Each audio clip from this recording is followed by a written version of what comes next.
So hello everyone and good evening सभी को। उम्मीद करता हूँ मेरी वॉइस प्रॉपर आ रही होगी सभी तक। एक बार कंफर्म कर देंगे। फिर हम लोग स्टार्ट करते हैं आज का लेक्चर, जो कि रहने वाला है दो चीज़ें। एक तो पोवर्टी यानी कि गरीबी, और दूसरा रहने वाला बैलेंस ऑफ पेमेंट। ठीक है, यानी कि संतुलन खाता जिसको हम बोल सकते हैं। ऑलराइट।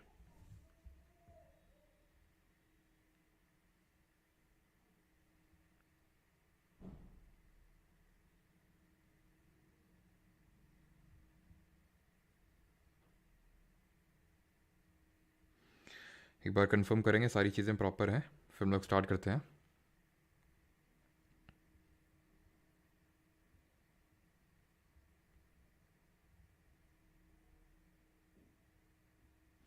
हाँ जी, गुड इवनिंग और राम राम सभी को। ऐड आ रहा है, आना तो नहीं चाहिए था यार।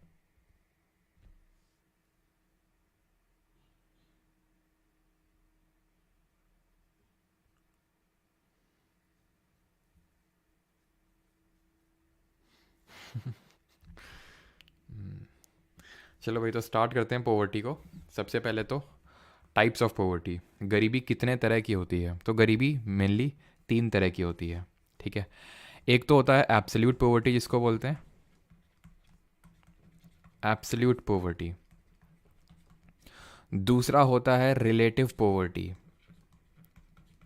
ठीक है, रिलेटिव पोवर्टी। एंड तीसरा होता है सापेक्ष जिसको गरीबी बोल सकते हैं। और तीसरा होता है हमारा सब्जेक्टिव पोवर्टी। सब्जेक्टिव, एक सेकेंड।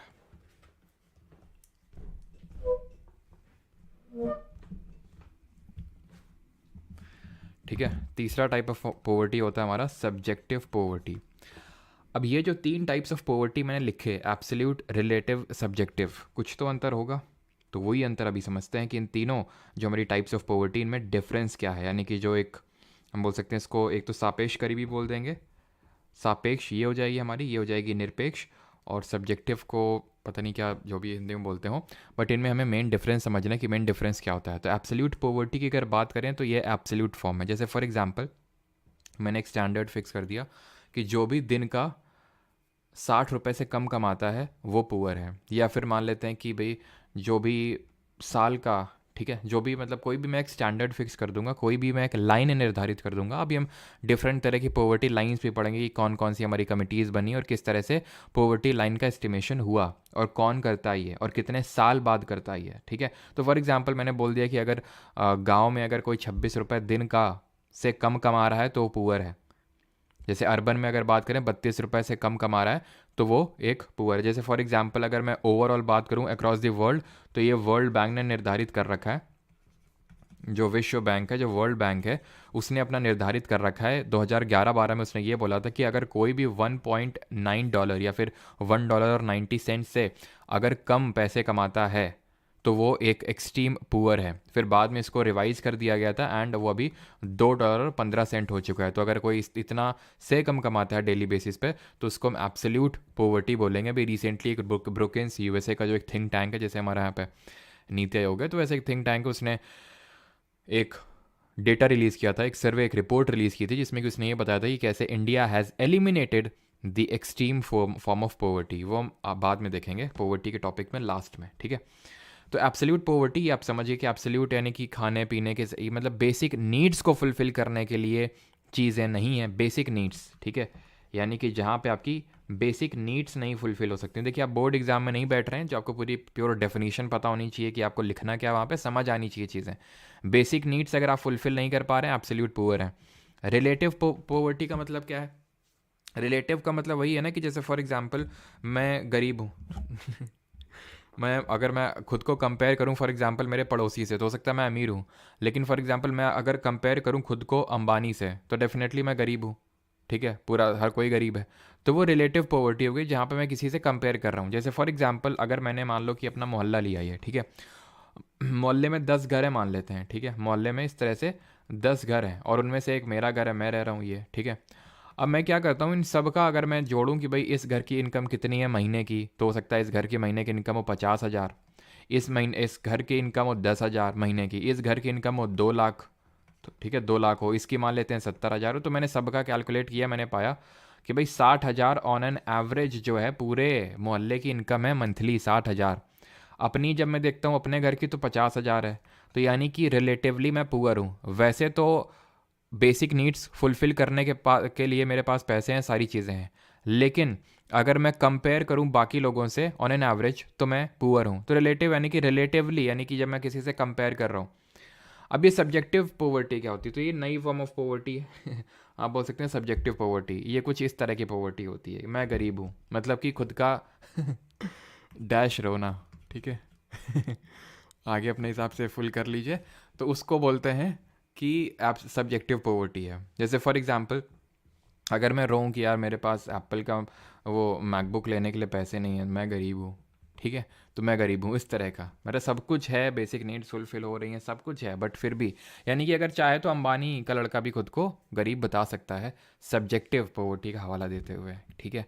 कि मुझे मान लो कि भाई अब वो अंबानी का लड़का कैसे बता सकता है कि यार बस 1,000 करोड़ में ही, कितने करोड़ में उसकी शादी हुई है? 1,000 करोड़ में, है ना। तो 1,000 करोड़ में हुई है। अगर हम अमीर होते तो 2,000 करोड़ में। अगर अमीर होते हम तो सबके मतलब जो टॉप कंपनीज हैं उनके सबके सीईओ को बुलाते हैं, ठीक है। हम जो बाइडन को बुला लेते हैं अगर अमीर होते हैं। हम गरीब हैं ना, इसलिए नहीं बुला पाए जो बाइडन को, पुतिन को।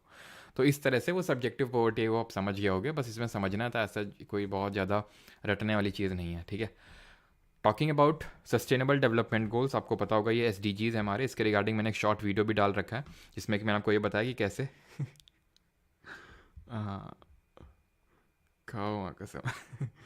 ठीक है, तो यहाँ पे अगर बात करें तो ये हम लोगों को एक यूनाइटेड नेशंस ने सभी कंट्रीज़ को ये गोल्स दे रखे हैं जिससे कि इस अर्थ को सस्टेनेबली डेवलप किया जाए। सस्टेनेबल डेवलपमेंट का मतलब ये होता है, अब यहाँ पे हम सस्टेनेबल डेवलपमेंट गोल को डिटेल में नहीं पढ़ने वाले हैं। सस्टेनेबल डेवलपमेंट का मतलब ये होता है, यूनाइटेड नेशन ने बोला है कि भाई कि मतलब इतना खाओ ना मरो ना मोटाओ, कि भाई आगे की जो जनरेशन आने वाली हैं उनको भी कुछ ना कुछ छोड़ दो, है ना। ऐसा एकदम सस्टेनेबल तरीके से डेवलपमेंट करना है। और उसमें से 17 सस्टेनेबल डेवलपमेंट गोल हमें दे रखे हैं जो हमें 2030 तक 2030 तक अचीव करने हैं। इसमें से जो पहला वाला है दैट टॉक्स अबाउट दी, पहला वाला he talks about the poverty, यानी कि कोई पॉवर्टी नहीं होनी चाहिए। वैसे इसको लेके मैंने ट्रिक आपकी डाल रखी कि इस तरह से इसको फ्यूज़ जूस एज दवाई खाकर इस तरह से रिस्क कम करते हैं, वो मैंने आपका एक शॉर्ट वीडियो बना के डाल रखा है, तो उसमें आप देख सकते हैं। नहीं होगा तो मैं जो कल हम लोग का लास्ट लेक्चर होगा उसमें हम लोग डिस्कस कर लेंगे, ठीक है। अभी के लिए सिर्फ इतना पता होना चाहिए कि जो हमारा SDG 1 है, सस्टेनेबल डेवलपमेंट गोल 1 है, उसमें वो पॉवर्टी की बात करता है। इस तरह से पूछ सकता है कि SDG नंबर 10 में क्या है, SDG नंबर 13 में क्या है, इस तरह से वो क्वेश्चन पूछ सकता है। तो आई थिंक विदाउट ट्रिक तो ये चीज़ें काम नहीं करेंगे क्योंकि काफ़ी ज़्यादा है ना, इसलिए, ठीक। अब आते हैं पॉवर्टी एस्टिमेशन पे, गरीबी का मूल्यांकन किस तरह से शुरू हुआ। तो पहले बात करते हैं प्री इंडिपेंडेंस यानी 1947 से पहले क्या क्या चीज़ें हुई और 1947 से बाद क्या क्या चीज़ें हुई, वो हम यहाँ पे देखने वाले हैं। प्री इंडिपेंडेंस का मतलब ये है कि भाई ऑफिशियल तौर से कोई चीज़ें नहीं हो रही थी, अनऑफिशियल तरीके से चीज़ें होना स्टार्ट हुई, ठीक है। तो अगर हम बात करें सबसे पहला पॉवर्टी का अगर एस्टिमेशन किया सबसे पहला, तो हमारे दादा भाई नौरोजी जी ने किया, ठीक है। दादा भाई नौरोजी, इन्होंने किया क्या, पॉवर्टी का एस्टिमेशन सबसे पहले। बट दैट वाजंट ऑफिशियल, वो ऑफिशियल नहीं था। दादा भाई नौरोजी की अगर बात करें तो इन्होंने एक बुक लिखी थी, poverty and un British rule in India, poverty and un British rule in India.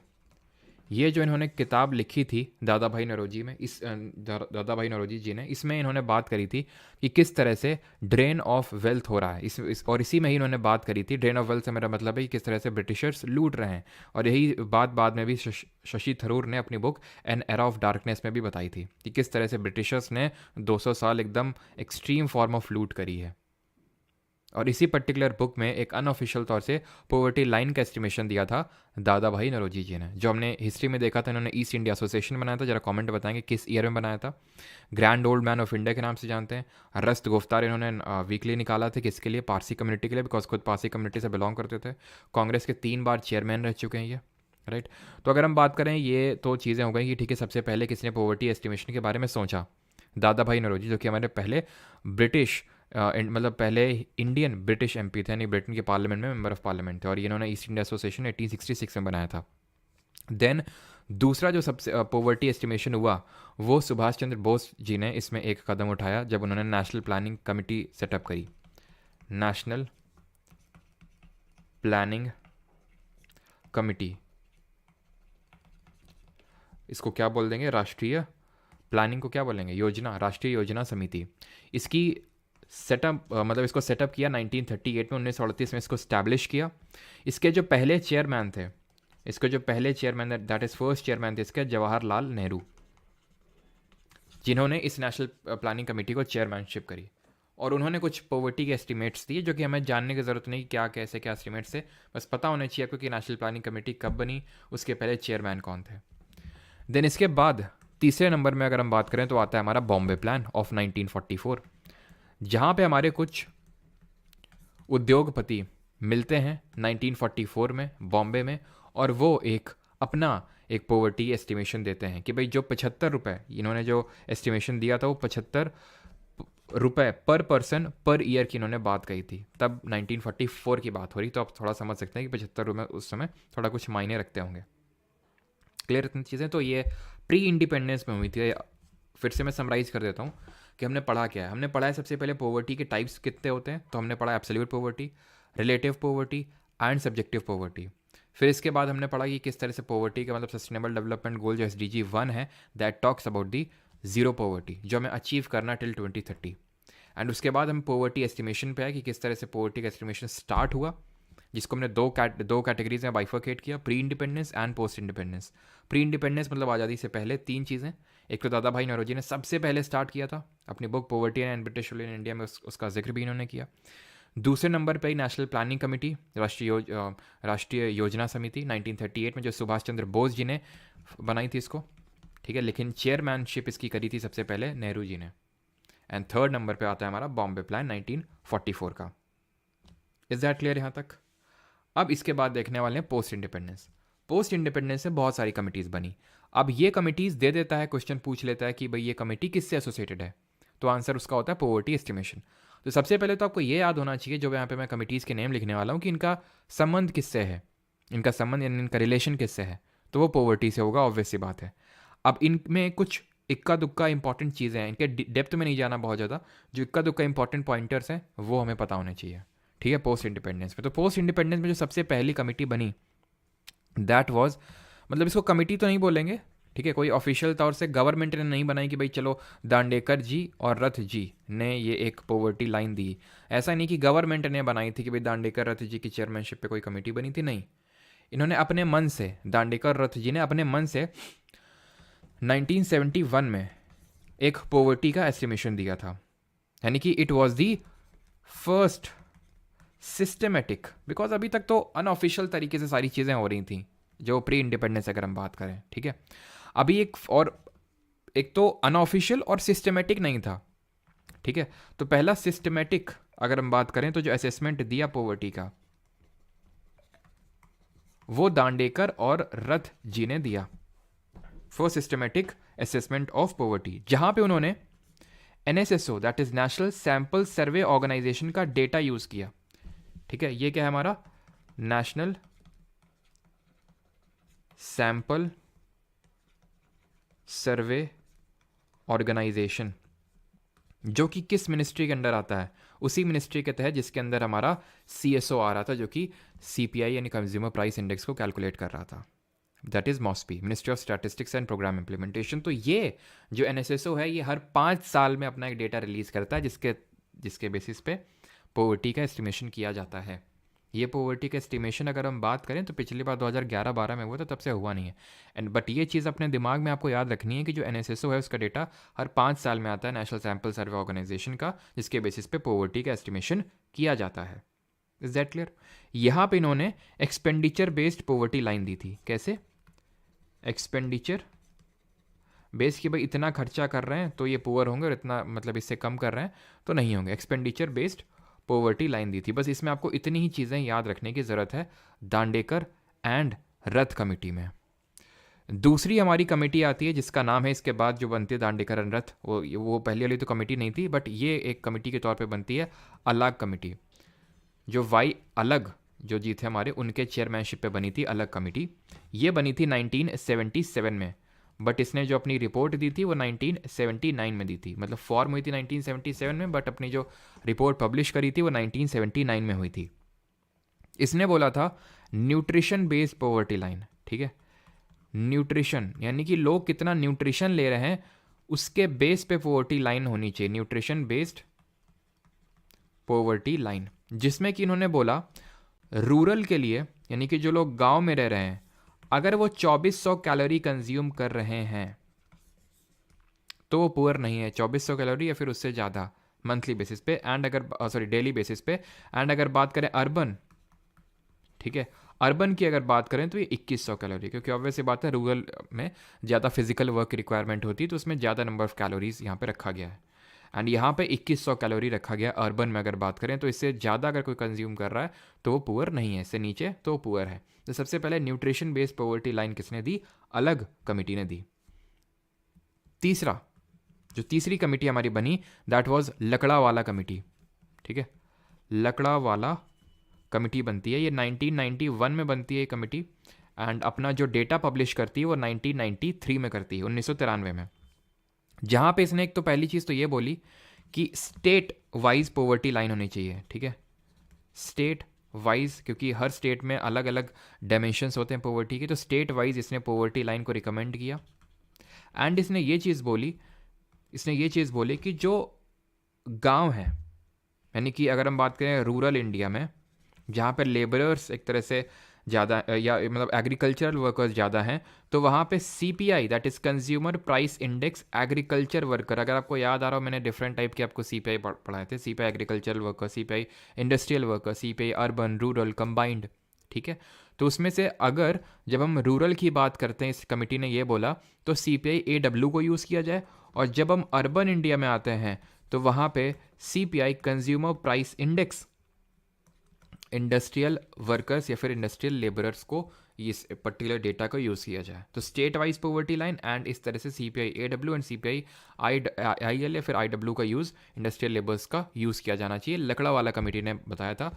तो तीन तरह के क्वेश्चन बन सकते हैं सर। एक तो लकड़ा वाला कमेटी का एकदम सबसे बेसिक क्वेश्चन कि किस चीज़ से संबंध है, तो पॉवर्टी गरीबी से बनी कब थी, रिपोर्ट कब आई, एंड ये जो कुछ एक्स्ट्रा चीज़ हैं एक दो कि स्टेट वाइज पॉवर्टी लाइन किसने बताया था और किसने बोला था कि भाई CPI AW और CPI IL के हिसाब से पॉवर्टी लाइन का एस्टिमेशन होना चाहिए, वो लकड़ा वाला कमेटी ने बताया था। अब इसके बाद जो कमेटी आती है वो सबसे इंपॉर्टेंट कमेटी बनी इस पर्टिकुलर चीज़ में, जिसके बेसिस पे जो पिछला वाला हमारा पॉवर्टी एस्टिमेशन हुआ था 2011-12 में, वो इसी पर्टिकुलर कमेटी के हिसाब से हुआ था, and that was Tendulkar committee.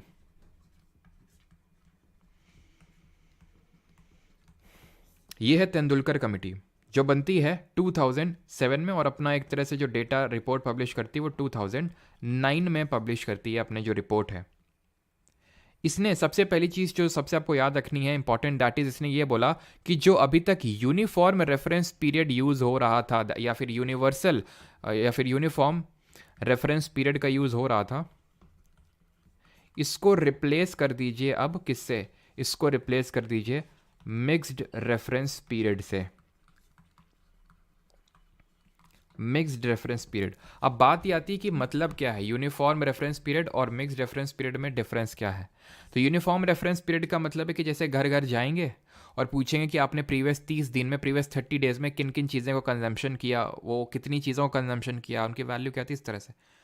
Mixed reference period में हम बहुत फ्रीक्वेंटली वाली चीज़ का ज़रूरी नहीं कि हम बहुत ज़्यादा जो फ्रीक्वेंटली यूज़ हो रही हैं उन्हीं का, क्योंकि फॉर एग्जाम्पल कोई चीज़ ऐसी होगी जो मैंने पिछले 30 दिन में तो यूज़ नहीं करी होगी, लेकिन मैं साल में उसको 2-3 बार यूज़ करता हूँ, हो सकता है 3-4 महीने में, ठीक है। जैसे मान लो कि कोई हेल्थ एक्सपेंडिचर मैंने किया, तो ऐसा तो नहीं हर महीने में करता हूँ, ठीक है। जरूरी नहीं कि हर एक्सपेंस हर महीने होते हो। जैसे फॉर एग्जांपल आपने एक चीज़ के नेटफ्लिक्स का ईयरली सब्सक्रिप्शन ले लिया तो फिर हर महीने थोड़ी ना सब्सक्रिप्शन लोगे।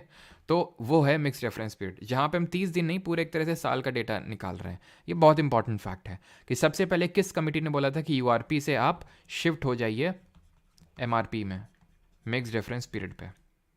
क्लियर? तो ये एक तेंदुलकर कमेटी का सबसे इंपॉर्टेंट चीज़ या फिर सबसे इंपॉर्टेंट सजेशन था।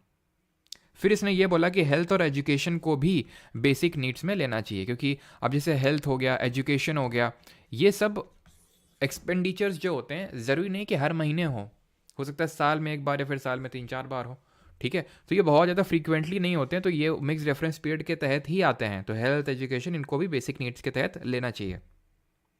क्लियर? और फिर इसने बोला, इसने जो पॉवर्टी लाइन का एस्टिमेशन दिया जो हमें याद रखना है, मैंने पीछे आपको नहीं बताया बिकॉज पीछे वो याद नहीं रखना है हमें, और वो कैलोरी वाला बस याद रखना है जो अलग कमेटी ने बोला था, 2400 कैलोरी गाँव में और 2100 कैलोरी शहरों में। यहाँ पे जो इसने एस्टिमेशन दिया, जिसको बाद में प्लानिंग कमीशन जो योजना आयोग होता था, जो उसने पॉवर्टी का एस्टिमेशन दिया जो अभी हम देखेंगे, इसी के बेसिस पे दिया। या फिर इंटरनेशनली भी जो डेटा, इंटरनेशनली भी जो ऑर्गेनाइजेशंस बने जिन्होंने इंडिया का पॉवर्टी का एस्टिमेशन किया, उन्होंने भी इसी कमेटी के रिकमेंडेशंस को ही एक बेस या फिर आधार बना के उन चीज़ों को पेश किया। तो इसका जो पॉवर्टी लाइन था, इसने जो पॉवर्टी लाइन का जो एस्टिमेशन दिया वो था, अगर हम बात करें रूरल इंडिया में, रूरल में था वो तकरीबन 816 रुपये पर महीने। ठीक है, अगर कोई अर्न कर रहा है देन उस केस में क्या है कि वो पुअर नहीं है। और अगर अर्बन की बात करें, अर्बन की, तो ये था 1000 रुपये पर मंथ। ये पॉवर्टी लाइन का एस्टिमेशन दिया गया था बाय दी तेंदुलकर कमेटी, जो 2007 में बनी एंड 2009 में उसने अपने डेटा को पब्लिश किया, रूरल एंड अर्बन का अलग अलग। अब इसी के बेसिस पे जैसे मैंने आपको बताया कि जो हमारा प्लानिंग कमीशन है, जो योजना आयोग है, उसने सबसे पहले हमें 2011-12 में, जो एक तरह से हम लेटेस्ट डेटा बोल सकते हैं ऑन दी पॉवर्टी लाइन, वो दिया कि कितने percentage of people below poverty line है, कितने परसेंटेज ऑफ पर्सन बीपीएल है, बिलो पॉवर्टी लाइन है। ठीक है, तो पॉवर्टी लाइन अगर हम बात करें कितने परसेंटेज हैं जो बीपीएल हैं, तो वो इसने डेटा दिया 21.9%, जिसमें कि अगर हम बात करें अर्बन इंडिया में वो डेटा है 13.7%, और वहीं अगर बात करें रूरल इंडिया में तो ये डेटा है ज़्यादा बढ़ के हो जाता है 25.7%। तो ये डेटा आपको याद रखने की ओवरऑल परसेंटेज ऑफ बीपीएल कितना है और अर्बन में कितना है और रूरल में कितना है। Is that clear? तो ये कितना है, और ये अगर ये तो पॉवर्टी लाइन हो गई। अब बात करें पॉवर्टी रेशियो, अभी उस पर भी आएंगे, poverty ratio head count ratio क्या आता है, तो वो वाला डेटा भी मैं आपको बता दूंगा, लेकिन ये पॉवर्टी लाइन याद रखिएगा कि कितना है 21.9%, और अर्बन और रूरल का कितना है। लास्ट या फिर लेटेस्ट जो कमेटी हमारी इस पर बनी, जो एक मेन कमेटी हम बोल सकते हैं, वैसे छोटी मोटी कमेटी तो बनती रहती हैं, दैट वॉज रंगराजन कमेटी। ठीक है, रंगराजन कमेटी ये बनती है 2000, मतलब 2014 में इसने अपना एक तरह से डेटा दिया था रंगराजन कमेटी ने, और इसने बोला था कि मतलब इसने कैटेगरीज क्रिएट की थी, कैटेगरीज इन दी सेंस कि भाई किस तरह से फूड की अलग कैटेगरी क्रिएट की थी, और फूड आइटम्स और नॉन फूड आइटम्स किसने कैटेगरी क्रिएट की थी, कि फूड आइटम्स में फॉर एग्जांपल ले लिया जैसे कि कार्बोहाइड्रेट कितना कंज्यूम हो रहा है, प्रोटीन कितना हो रहा है, ठीक है, कार्बोहाइड्रेट, प्रोटीन, फैट, इन सबको ले लिया इसने फूड में, नॉन फूड में क्लोथिंग वगैरह इन सबको ले लिया नॉन फूड आइटम्स में। उतना ज़्यादा इंपॉर्टेंट नहीं है, बस ध्यान रखना रंगराजन कमेटी का नाम 2014 में कैटेगरीज इसने डिसाइड कर दी थी, फूड आइटम्स और नॉन फूड आइटम्स। ठीक है, और इसने जो है मॉडिफाइड, यहाँ पे हमने क्या पढ़ा था, URP that is uniform reference period से मिक्सड रेफरेंस पीरियड में शिफ्ट होने बोला तेंदुलकर कमेटी ने, और यहाँ पे आया मॉडिफाइड मिक्स्ड रेफरेंस पीरियड। और मॉडिफाई किस सेंस में कि फूड और नॉन फूड कैटेगरीज अलग अलग बना दी। ठीक है, मॉडिफाइड मिक्स्ड रेफरेंस पीरियड में। पहले ये बताइए यहाँ तक चीज़ें आपको क्लियर हैं कि नहीं। यहाँ पे तो थोड़ा सा डेटा है, ठीक है, जो 2-3 फैक्ट हैं वो आपको याद करने पड़ेंगे, लेकिन अब क्या कर सकते हैं, कुछ तो चीज़ें आपको रटनी भी पड़ेंगी। और अगर क्लियर है तो उसके बाद आते हैं हम मल्टी डिमेंशनल पॉवर्टी इंडेक्स पे, दैट इज़ बहुआयामी गरीबी सूचकांक पे।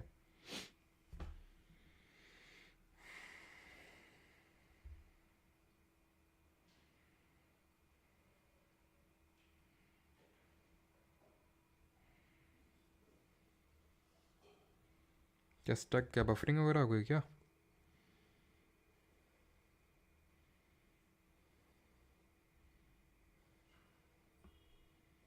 शी जिनपिंग चाइना वाले, अच्छा। हाँ जी, सागर मातो एवरेज इनकम।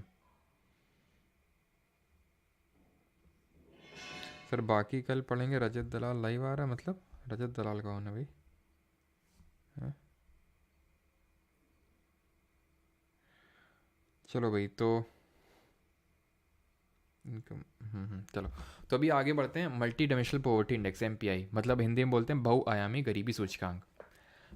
अब ये बहुआयामी गरीबी सूचकांक पढ़ने की ज़रूरत क्यों पड़ी? देखिए, अभी यहाँ पे मैं बात कर रहा था किसकी, पॉवर्टी रेशियो की। यहीं से एक टर्म निकलता है जिसको हम बोलते हैं हेड काउंट रेशियो। क्या बोलते हैं? Head count ratio. यहाँ पे लिख देता हूँ, या तो चलो यहाँ पे मैं लिख देता हूँ, ठीक है। इसको बोलते हैं हेड काउंट रेशियो, या फिर इन शॉर्ट उसको हम, अब मतलब एक क्वेश्चन तो यही बन गया था एक बार कि हेड काउंट रेशियो का संबंध किससे है, तो पोवर्टी से है, ठीक है। पोवर्टी रेशियो भी इसको कभी कभी सिनोनिमसली बोल देते हैं, हिंदी में बोले तो शीर्ष गणना अनुपात। अनुपात है मतलब कि कुछ न्यूमरेटर में होगा, कुछ डिनोमिनेटर में होगा। तो न्यूमरेटर में होता है number of multi dimensionally poor people, ठीक है, मल्टी डायमेंशनली पुअर पीपल। अभी मल्टी डायमेंशनली पुअर क्या होता है इसका मतलब समझेंगे, लेकिन हम पढ़ क्यों रहे हैं पहले वो समझ लेते हैं, क्योंकि हेड काउंट रेशियो में आता है ये number of multi dimensionally poor people upon total population कितनी है किसी कंट्री की। अब बात करते हैं मल्टी डायमेंशनल पॉवर्टी होती क्या है। तो पॉवर्टी का एस्टिमेशन सिर्फ हम पैसे के आधार पे नहीं लगा सकते, एमपीआई बोलता ये है, ठीक है। यानी कि अगर मान लो, वैसे तो बहुत सारे इंडिकेटर मतलब बहुत तरह से बहुआयामी हो सकती है, जैसे कि फॉर एग्जांपल कई लोग होते हैं ना कि जरा सा छेड़ने पे गुस्सा हो जाते हैं, मतलब पागलों जैसे रिएक्ट करते हैं, तो वो भी एक तरह से गरीब ही हैं, स्पिरिचुअली गरीब है ठीक है। तो मतलब ये वो तो स्पिरिचुअल इतना भी डीप में नहीं जाता है। मल्टी डायमेंशनल पॉवर्टी इंडेक्स ये बोलता है कि फॉर एग्जांपल, अरे सबसे पहले ये जो एमपीआई का कॉन्सेप्ट है ये 2010 में आता है, 2010 में आता है।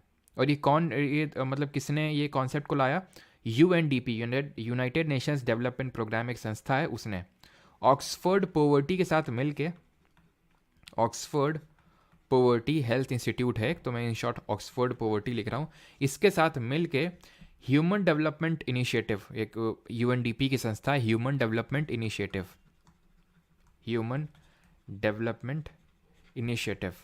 तो ये दोनों, या फिर इन शॉर्ट आप याद रखना यूएनडीपी ने इस डेटा को लाया 2010 में, जिसमें कि उसने 3 dimensions, health, education and standard of living के तहत 10 इंडिकेटर्स में ये बताया कि किस तरह से मल्टी डायमेंशनल पॉवर्टी भी एग्जिस्ट कर सकती है। अभी तक क्या था, इतना कमा रहे हो तो पुअर हो, इतना खा रहे हो तो इतना कैलोरी कंज्यूम करो तो पुअर ही। अभी उसने इसके बहुआयामी यानी कि बहुत सारे डायमेंशंस खोल के रख दिए।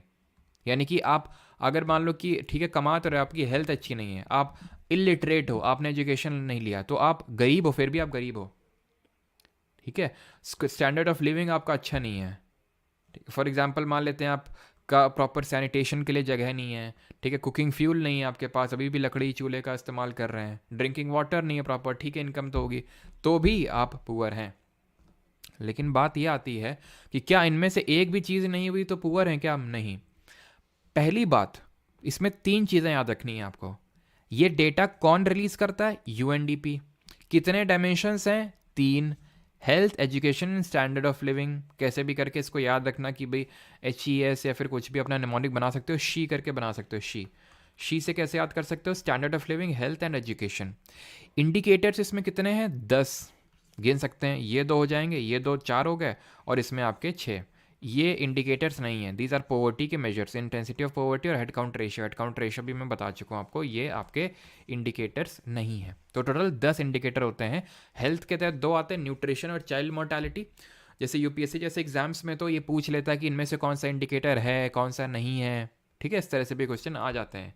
लेकिन डायमेंशंस तो आपको पता होने चाहिए कितने हैं, इंडिकेटर्स पता होने चाहिए कितने हैं, और डायमेंशंस पता होनी चाहिए कौन कौन से हैं। इंडिकेटर्स भी थोड़े से देख लो एक बार, भले रटो नहीं तो।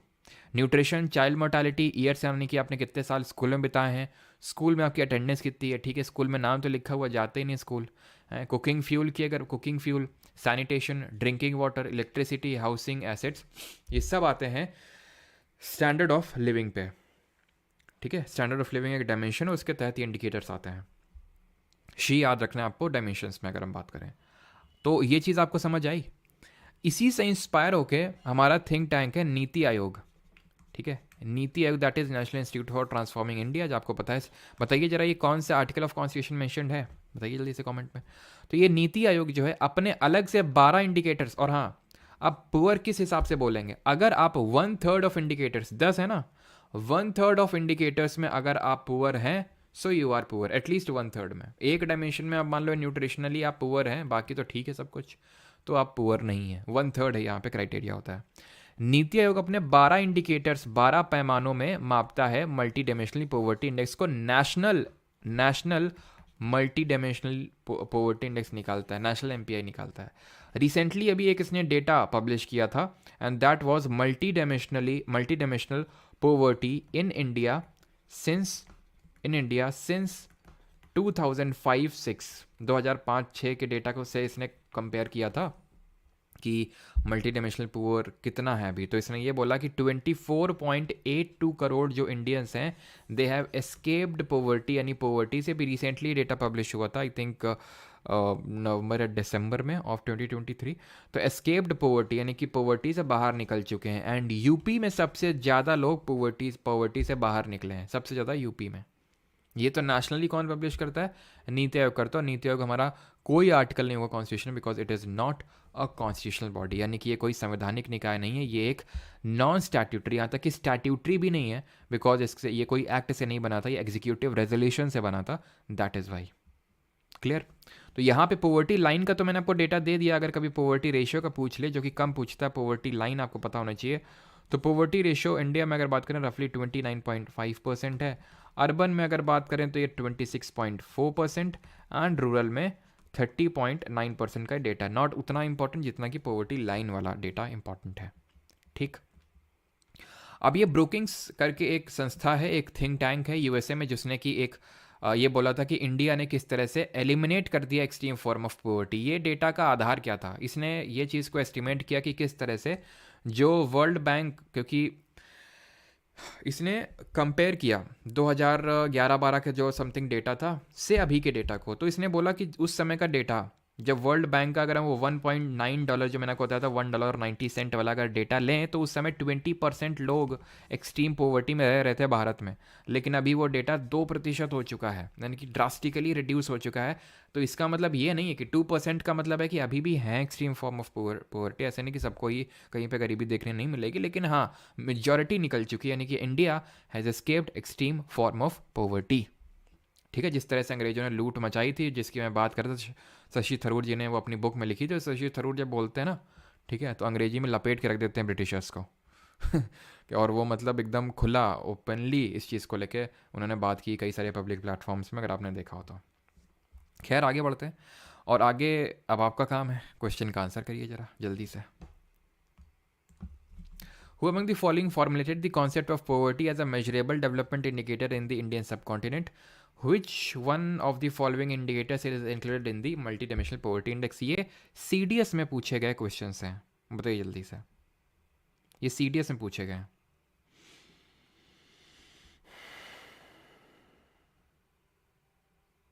Zero dislike, wow zero dislike है। अरे ये डिसलाइक मेरे में क्यों नहीं शो होते हैं? मतलब सिर्फ लाइक शो होते हैं, डिसलाइक नहीं शो होते हैं, ऐसा क्यों?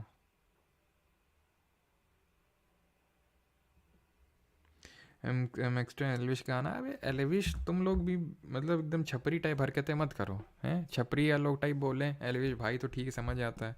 तुम लोग भी मतलब पढ़े लिखे होने के बावजूद भी ऐसे बातें करोगे तो फिर हर दिल को दर्द होता है ठीक है, तो यहाँ पे सही आंसर क्या होगा? दादा भाई नरोजी आंसर होगा ऑप्शन नंबर ए। और यहाँ पे अगर आपको याद हो तो ईयर्स ऑफ स्कूलिंग था, लिटरेसी रेट नहीं था, ईयर ऑफ स्कूलिंग और अटेंडेंस स्कूल में कितनी है आपकी, वो था। याद आ रहा है? दिखाते हैं आपको। और लाइफ एक्सपेक्टेंसी और पर कैपिटा इनकम भी कहीं देख लो, कहीं है लाइफ एक्सपेक्टेंसी और पर कैपिटा इनकम? कहीं नहीं है। न्यूट्रिशन है, चाइल्ड मोर्टालिटी। चाइल्ड मोर्टालिटी का मतलब ये होता है कि भाई कितने बच्चों का जब जन्म होता है तो उनकी डेथ हो जाती है, that is called as child mortality. School में कितने साल बिताए और स्कूल में अटेंडेंस कितनी, कुकिंग फ्यूल यानी कि खाना बनाने के लिए फ्यूल है कि नहीं, या फिर अभी भी लकड़ी वगैरह का, लकड़ी और गोबर वो जो से कंडे बनते हैं वो उसका इस्तेमाल हो रहा है, जिसको काउडंग बोलते हैं। सैनिटेशन, सैनिटेशन मतलब वही है कि प्रॉपर, समझ आए ना, कि आपको बोतल लेके सुबह सुबह बाहर नहीं जाना पड़ता। ड्रिंकिंग वाटर की, अगर ड्रिंकिंग वाटर पीने योग्य पानी है कि नहीं, इलेक्ट्रिसिटी आती है कि नहीं, प्रॉपर हाउसिंग एंड एसेट्स आपके पास हैं कि नहीं। ठीक है, तो ये इंडिकेटर्स आपको पता होने चाहिए। अगला क्वेश्चन करिए, the computation of poverty in terms of, हाँ मैं तो टूट गया टूट गया मैं तो अब। The computation of poverty in terms of monthly per capita consumption expenditure based on the mixed reference period was recommended by, किसने मिक्स्ड रेफरेंस पीरियड को रिकमेंड किया था? बताइए जल्दी से।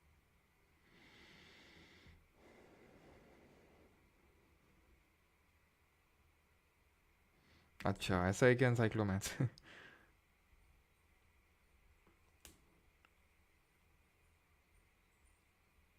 सर कुछ लोग बहुत स्पैम करते हैं जिनके कारण आप दूसरों के क्वेरीज नहीं दिखते आपको। अच्छा, तो भाई स्पैम करने वाले स्पैम मत किया करो।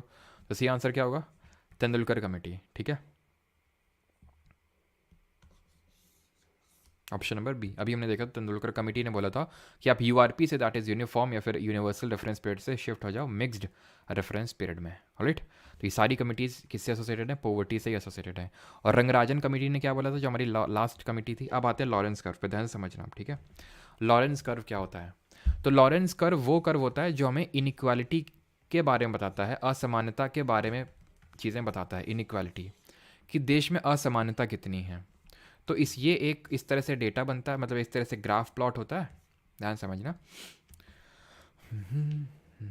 इस तरह से ग्राफ बनता है और ये जो लाइन है इसको बोलते हैं equality line, line of equality बोलते हैं इसको, ठीक। ध्यान समझना, इसको लाइन ऑफ इक्वालिटी बोल दिया।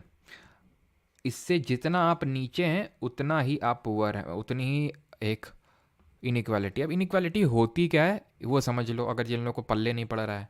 जैसे कि अंबानी और हमारे बीच में बहुत अंतर है, तो वो एक इनइक्वालिटी हुई। तो जैसे कि ऑक्सफैम एक संस्था है, ऑक्सफैम इंटरनेशनल, वो एक डेटा पब्लिश करती है जिसमें ये बताती है कि भाई किस तरह से जो टॉप 1% लोग हैं इंडिया के, वो 40% ऑफ इंडिया का वेल्थ होल्ड करके रखे हुए हैं। मतलब जो 1% जनता है वो 40% धन लेके बैठी हुई। तो ये इनइक्वालिटी को दर्शा रही है कि भाई गरीब कितना गरीब है, अमीर कितना ज़्यादा अमीर है। समझ आ रहा है आपको? तो ये बताइए मुझे कि इनइक्वालिटी ज़्यादा किस में देखने को मिलेगी, कैपिटलिस्ट सोसाइटी में या फिर सोशलिस्ट सोसाइटी में? अब लॉरेंस कर्व पे आ जाओ, तो ये जो बीच से लाइन जा रही एकदम जीरो से, ठीक है, इसको बोलेंगे लाइन ऑफ इक्वालिटी। अब ये मैंने एक ग्रीन से लाइन खींच दी, एक मैंने ये ब्लू से लाइन खींच दी, ठीक है, फिर मैंने एक ये पर्पल से लाइन खींच दी इस तरह से। तो जितना आप नीचे हो उतना ही ज़्यादा इनइक्वालिटी। ग्रीन वाला कम इनइक्वालिटी को दर्शा रहा है, ये ज़्यादा दर्शा रहा है, ये बहुत ज़्यादा दर्शा रहा है। सर ये किसको दर्शाएगा? अभी ये किसी को नहीं दर्शाएगा, ठीक है। और इक्वालिटी से बढ़ के और क्या हो सकता है? इक्वालिटी कोई बोल सकता है क्या है? ठीक है, तो इक्वालिटी से अब उल्टा क्या हो सकता है? इनइक्वालिटी तो वो तो नीचे हो गया, तो उसके ऊपर तो कुछ नहीं होगा ना। अब ये जो लॉरेंस कर्व है, इनइक्वालिटी ये सब को प्रदर्शित करने के लिए यूज़ किया जाता है गिनी कोएफिशिएंट का। जो गिनी गुणांक है ये हमें बताता है गिनी कोएफिशिएंट इनइक्वालिटी को। ज़ीरो का मतलब होता है परफेक्ट इक्वालिटी, कोई इनइक्वालिटी नहीं है, ज़ीरो इनइक्वालिटी है। परफेक्ट इक्वालिटी, कोई असमानता है ही नहीं, जो कि पॉसिबल ही नहीं है। And one is perfect inequality, again ये भी पूरी तरह से पॉसिबल नहीं है। तो यानी कि जो गिनी कोफिशिएंट है, यानी जो पॉवर्टी है, वो 0 से लेके 1 के बीच में वैरी करेगी कि 0 पॉइंट हो सकता है 5 हो, कहीं 4 हो, कहीं 8 हो। अगर 8 है, 0.8 है तो बहुत ज़्यादा इनइक्वालिटी, कहीं 0.3 है तो वो कम इनइक्वालिटी है वहाँ पे, ठीक है। तो परफेक्ट इनइक्वालिटी को बताता है 1। करो फिर क्वेश्चन दोनों को जल्दी से, 69 और 91 को।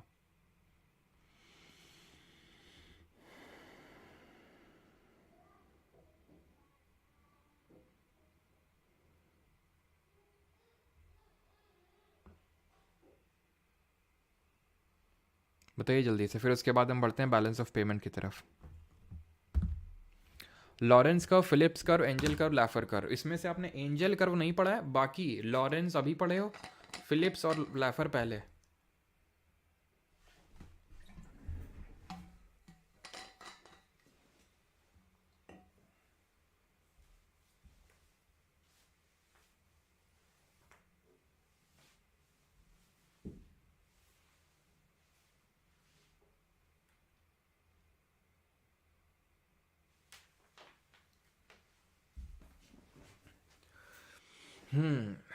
बादल जी आंसर दे रहे हैं ए, रॉबिन जी दे रहे हैं ए, तरुण सी, आरती ठाकुर ए। चलो देख लेते हैं। तो लॉरेंस सर अभी देखा, लॉरेंस नहीं है, ठीक है, लॉरेंस है। 3 हो जाएगा, इनइक्वालिटी की बात करता है, आँख दिखाता है।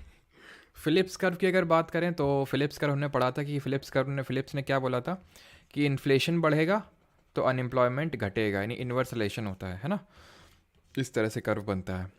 तो ये हो जाएगा 1, इन्फ्लेशन एंड एम्प्लॉयमेंट, यानी इन्फ्लेशन बढ़ेगा तो एम्प्लॉयमेंट बढ़ेगा, सिंपल, अनएम्प्लॉयमेंट घटेगा।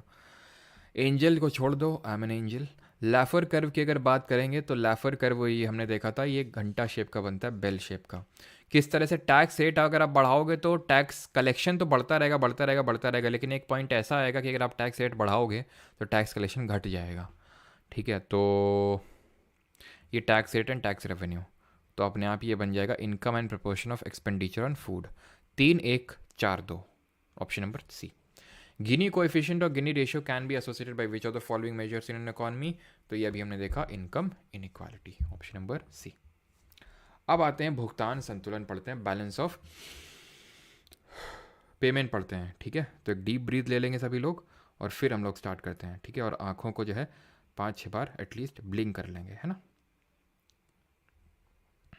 चलिए, तो स्टार्ट करते हैं बैलेंस ऑफ पेमेंट। अब ये बैलेंस ऑफ पेमेंट है क्या चीज़?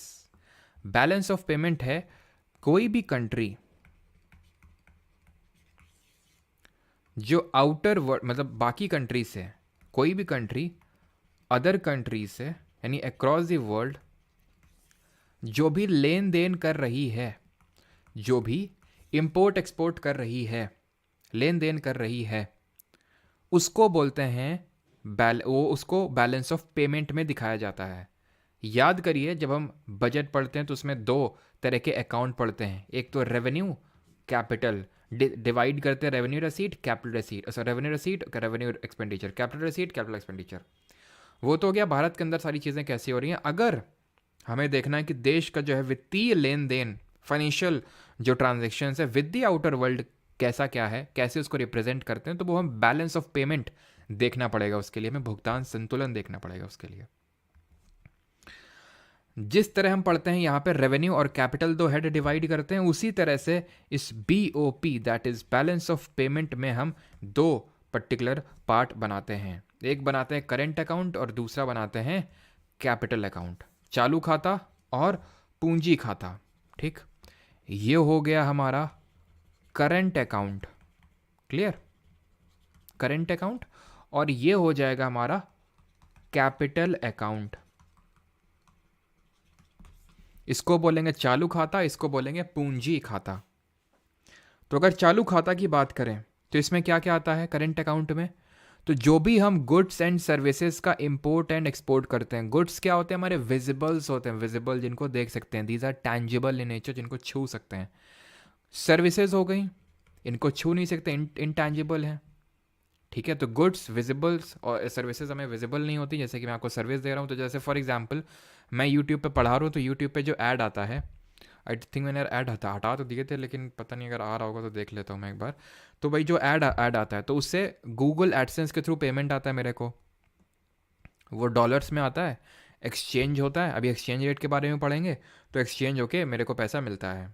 ठीक है, तो यानी कि उसको भारत सरकार सर्विसेज में दिखाती होगी, क्योंकि मैं कोई सामान का तो निर्यात कर नहीं रहा हूँ, मैं तो सर्विस एक तरह से दे रहा हूँ ना आप लोगों को। ठीक है, तो गुड्स आ गए आपके, सर्विसेज आ गए आपके, गुड्स एंड सर्विसेज के अलावा यूनिलैटरल ट्रांसफर्स, यूनिलैटरल ट्रांसफर्स जिसके तहत आपके आ जाएंगे रेमिटेंसेस। रेमिटेंस क्या होता है?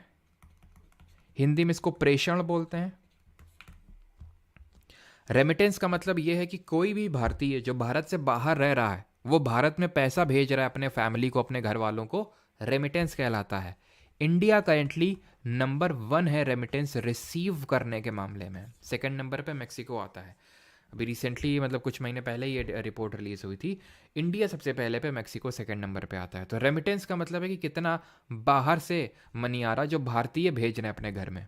ये हो गया तुम्हारा चालू खाता में आएगा। It is not as complex जो हमने रेवेन्यू और कैपिटल में पढ़ा था, यहाँ पे आसान है चीज़ें।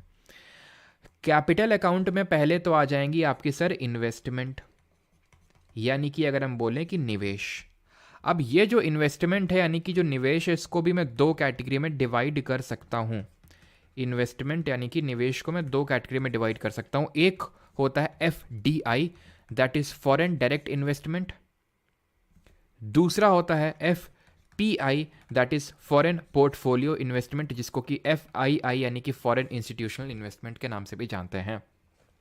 डिफरेंस क्या होता है दोनों में? FDI होता है एक लॉन्ग टर्म इन्वेस्टमेंट होती है, लॉन्ग टर्म होती है और इतनी आसानी से इसको विथड्रॉ नहीं किया जा सकता है, और ये शॉर्ट टर्म होती है जिसको आसानी से विथड्रॉ किया जा सकता है।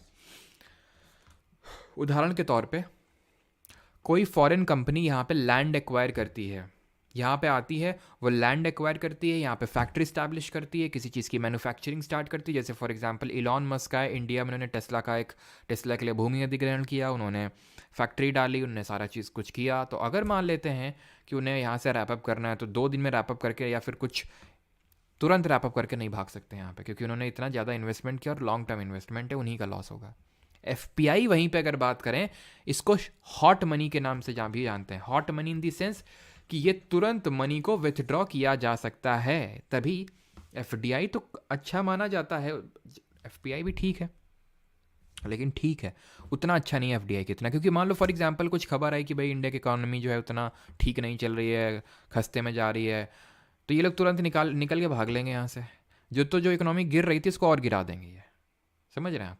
तो इसलिए हॉट मनी है ये, यहाँ पे ये लॉन्ग टर्म इन्वेस्टमेंट नहीं होता, शॉर्ट टर्म कहीं पे कुछ इन्वेस्टमेंट थोड़ा बहुत कर लिया जिसको कि तुरंत विदड्रॉ किया जा सके, किसी को investment they the in the sense, ठीक है। एफडीआई एक तरह की लॉन्ग टर्म।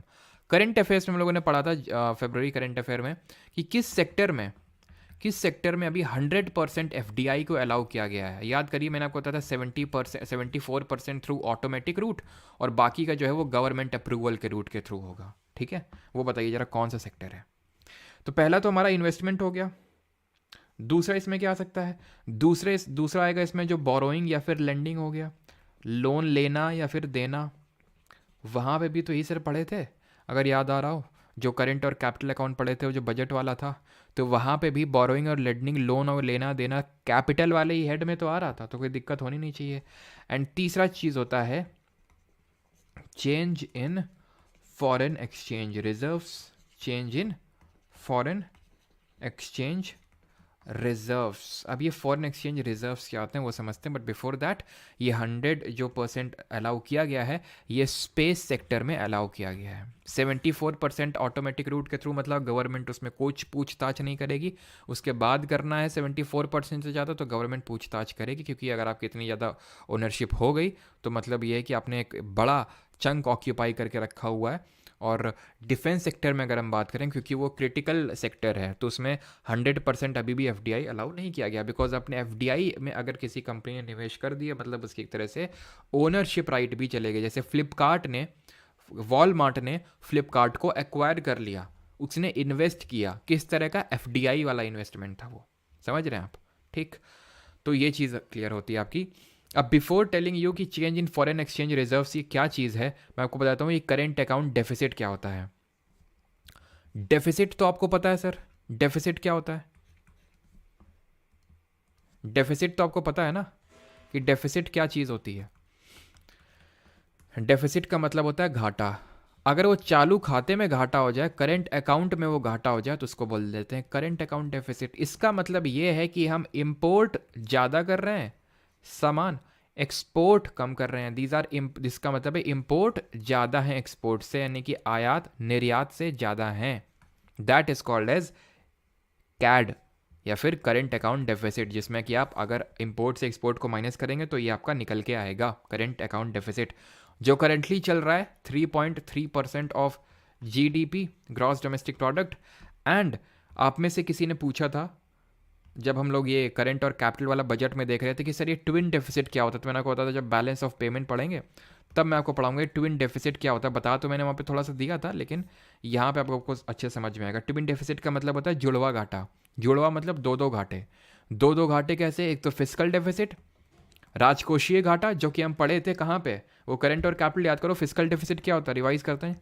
फिस्कल डेफिसिट क्या होता है, फिस्कल डेफिसिट होता है total expenditure minus total income या फिर टोटल रेसीट एक्सक्लूडिंग बोरोइंग्स। बोरोइंग को हटा देना है, क्योंकि बोरोइंग कोई आपकी इनकम नहीं है, वो आपको चुकता करना है, वो आपको ब्याज सहित वापस लौटाना है। तो फिस्कल डेफिसिट और करंट अकाउंट डेफिसिट अगर आपके पास दोनों है तो उसको बोलते हैं, जो इंडिया के पास है, that is called as twin deficit, जुड़वा घाटा। जब अर्थव्यवस्था में राजकोषीय घाटा और चालू खाता घाटा दोनों होते हैं, उसको हम बोलते हैं ट्विन डेफिसिट। यहाँ तक चीज़ें क्लियर हों अगर, तो फिर मैं आपको लास्ट टॉपिक बताता हूँ, that is change in foreign exchange reserve.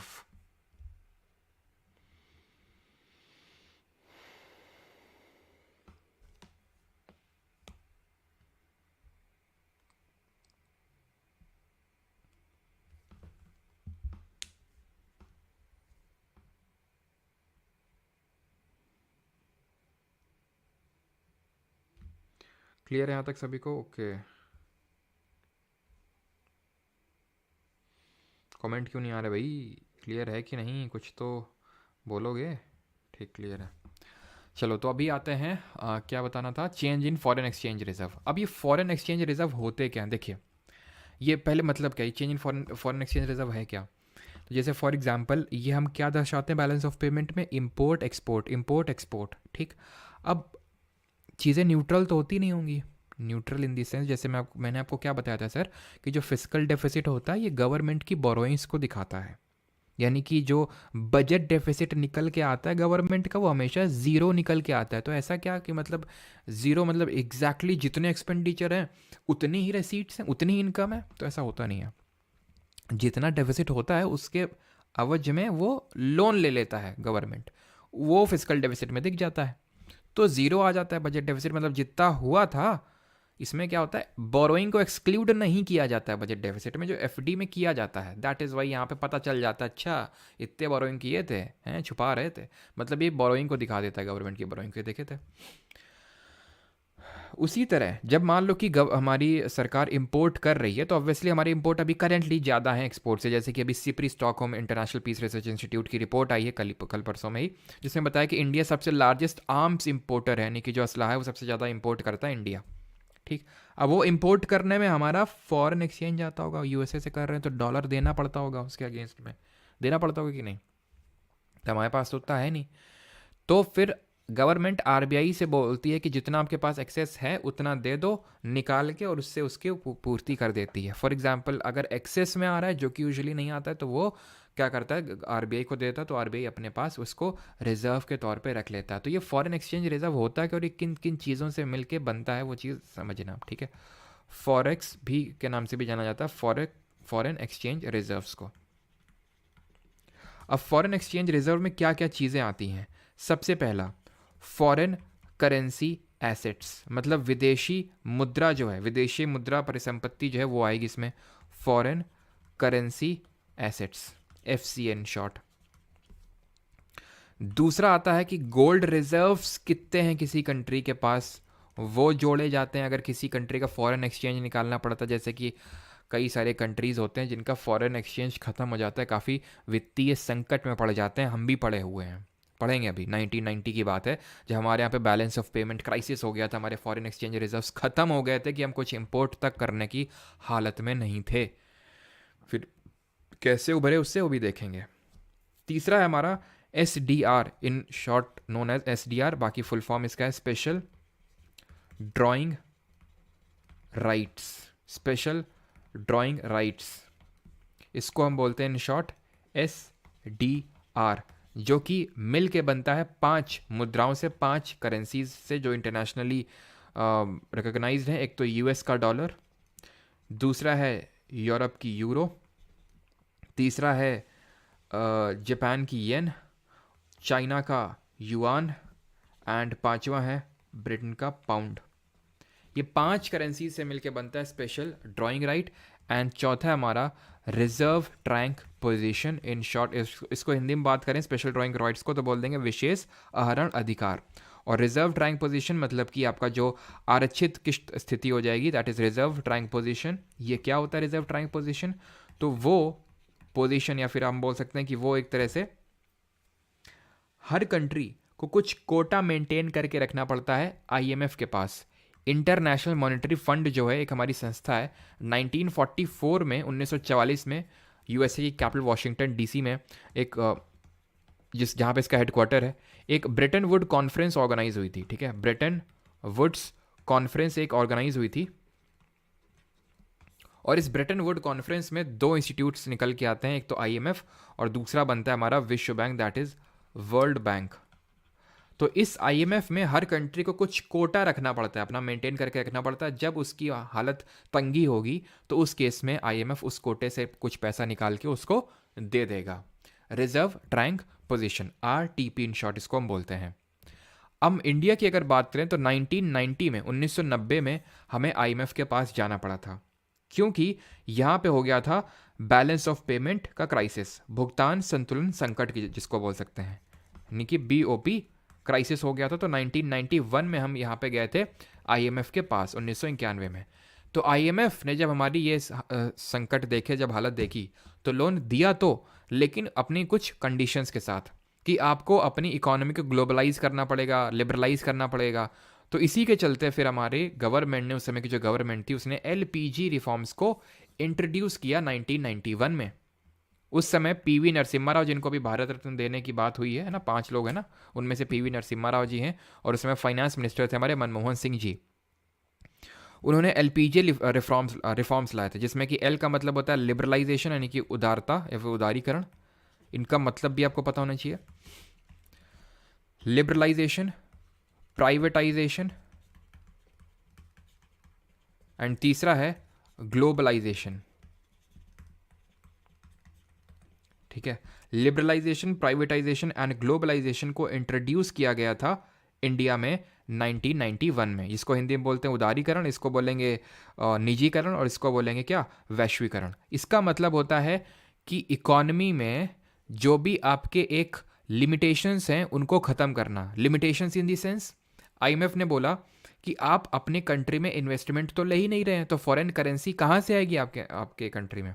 तो लिबरलाइज करिए अपनी इकोनॉमी को, खोलिए, मतलब खोलिए इन दी सेंस कि अभी तक हम बहुत ही इस चीज़ को लेके सेंसिटिव थे कि भाई एक कंपनी आई थी ईस्ट इंडिया कंपनी, उसने हमें 200 साल तक, ठीक है कंपनी ने तो 200 साल तक नहीं, बाद में ब्रिटिश गवर्नमेंट ने डायरेक्टली रूल करना स्टार्ट कर दिया था, बट ठीक है कंपनी आई थी जिसने रूल ट्रेड करने के लिए और वो हमें रूल करना स्टार्ट कर दी थी। तो थोड़ा सा हम स्केप्टिकल थे इस चीज़ को लेके, इसलिए भी हमने अपनी इकोनॉमी को उतना खोल के नहीं रखा हुआ था, लिबरलाइज नहीं किया था। तो अब थोड़ा सा हम उदारता दिखाई, हमने अपनी इकोनॉमी को थोड़ा लिबरलाइज किया। प्राइवेटाइजेशन का मतलब है कि जहाँ पे हमने अभी, हम जब कल का लेक्चर पढ़ेंगे तो वहाँ पे पढ़ेंगे कि किस तरह से हमारी इंडस्ट्रियल पॉलिसीज़ आई, जैसे कि 1948 में, 1956 में, जिसके तहत हमने प्राइवेटाइजेशन को बहुत ही डिमोटिवेट किया और लाइसेंस राज रखा था हमने। तो प्राइवेट प्लेयर्स को बहुत ही कम स्कोप था कोई प्राइवेट सेक्टर में, मतलब कोई सेक्टर में घुसने का। तो इसकी वजह से हुआ क्या, इसकी वजह से इकोनॉमी उतना ग्रो नहीं कर पाई, प्राइवेटाइजेशन फिर हमने करना पड़ा। एंड ग्लोबलाइजेशन का मतलब होता है वैश्वीकरण, जहाँ पे आप बाकी कंट्रीज के साथ इंटरैक्ट करते हैं। ग्लोबलाइजेशन का मतलब ये होता है कि आप अपनी इकोनॉमी को कनेक्ट करवाते हैं, इंटरकनेक्ट करवाते हैं बाकी कंट्रीज की इकोनॉमी से। जैसे फॉर एग्जाम्पल आज हम वेस्टर्न क्लोथ्स पहनते हैं, this is an effect of globalisation. आज हम अंग्रेजी बोलते हैं, this is an effect of globalisation. तो ये ग्लोबलाइजेशन ही होता है ये चीज़। तो एलपीजी रिफॉर्म्स आए थे 1991 में। पीवी नरसिम्हा राव जी हमारे प्राइम मिनिस्टर थे, पीवी नरसिम्हा राव जी हमारे प्राइम मिनिस्टर थे, एंड फाइनेंस मिनिस्टर थे डॉक्टर मनमोहन सिंह। और इन्हीं को क्रेडिट जाता मनमोहन सिंह जी को, जिन्होंने एलपीजी रिफॉर्म्स लाए और भारत की इकोनॉमी को गिरने से, बहुत ज़्यादा गिरने से बचाया। क्लियर है। तो आईएमएफ कब बना था, 1944, Bretton Woods conference along with World Bank. दोनों का हेडक्वार्टर कहाँ पे देखने को मिलेगा आपको, वॉशिंगटन डीसी, जो कि यूएसए की कैपिटल है। क्लियर है यहाँ तक सभी को सारी चीज़ें, किसी को कोई डाउट?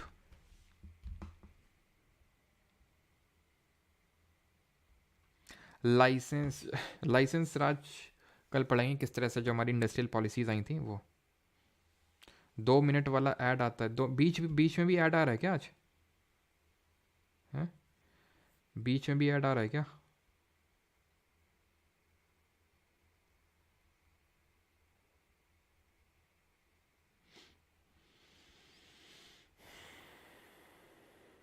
सर न्यू बैच का बता दो प्लीज़। न्यू बैच का क्या बता दें, अभी हमें खुद ही नहीं पता न्यू बैच आएगा भी कि नहीं आएगा, सच्ची में नहीं पता। ठीक है,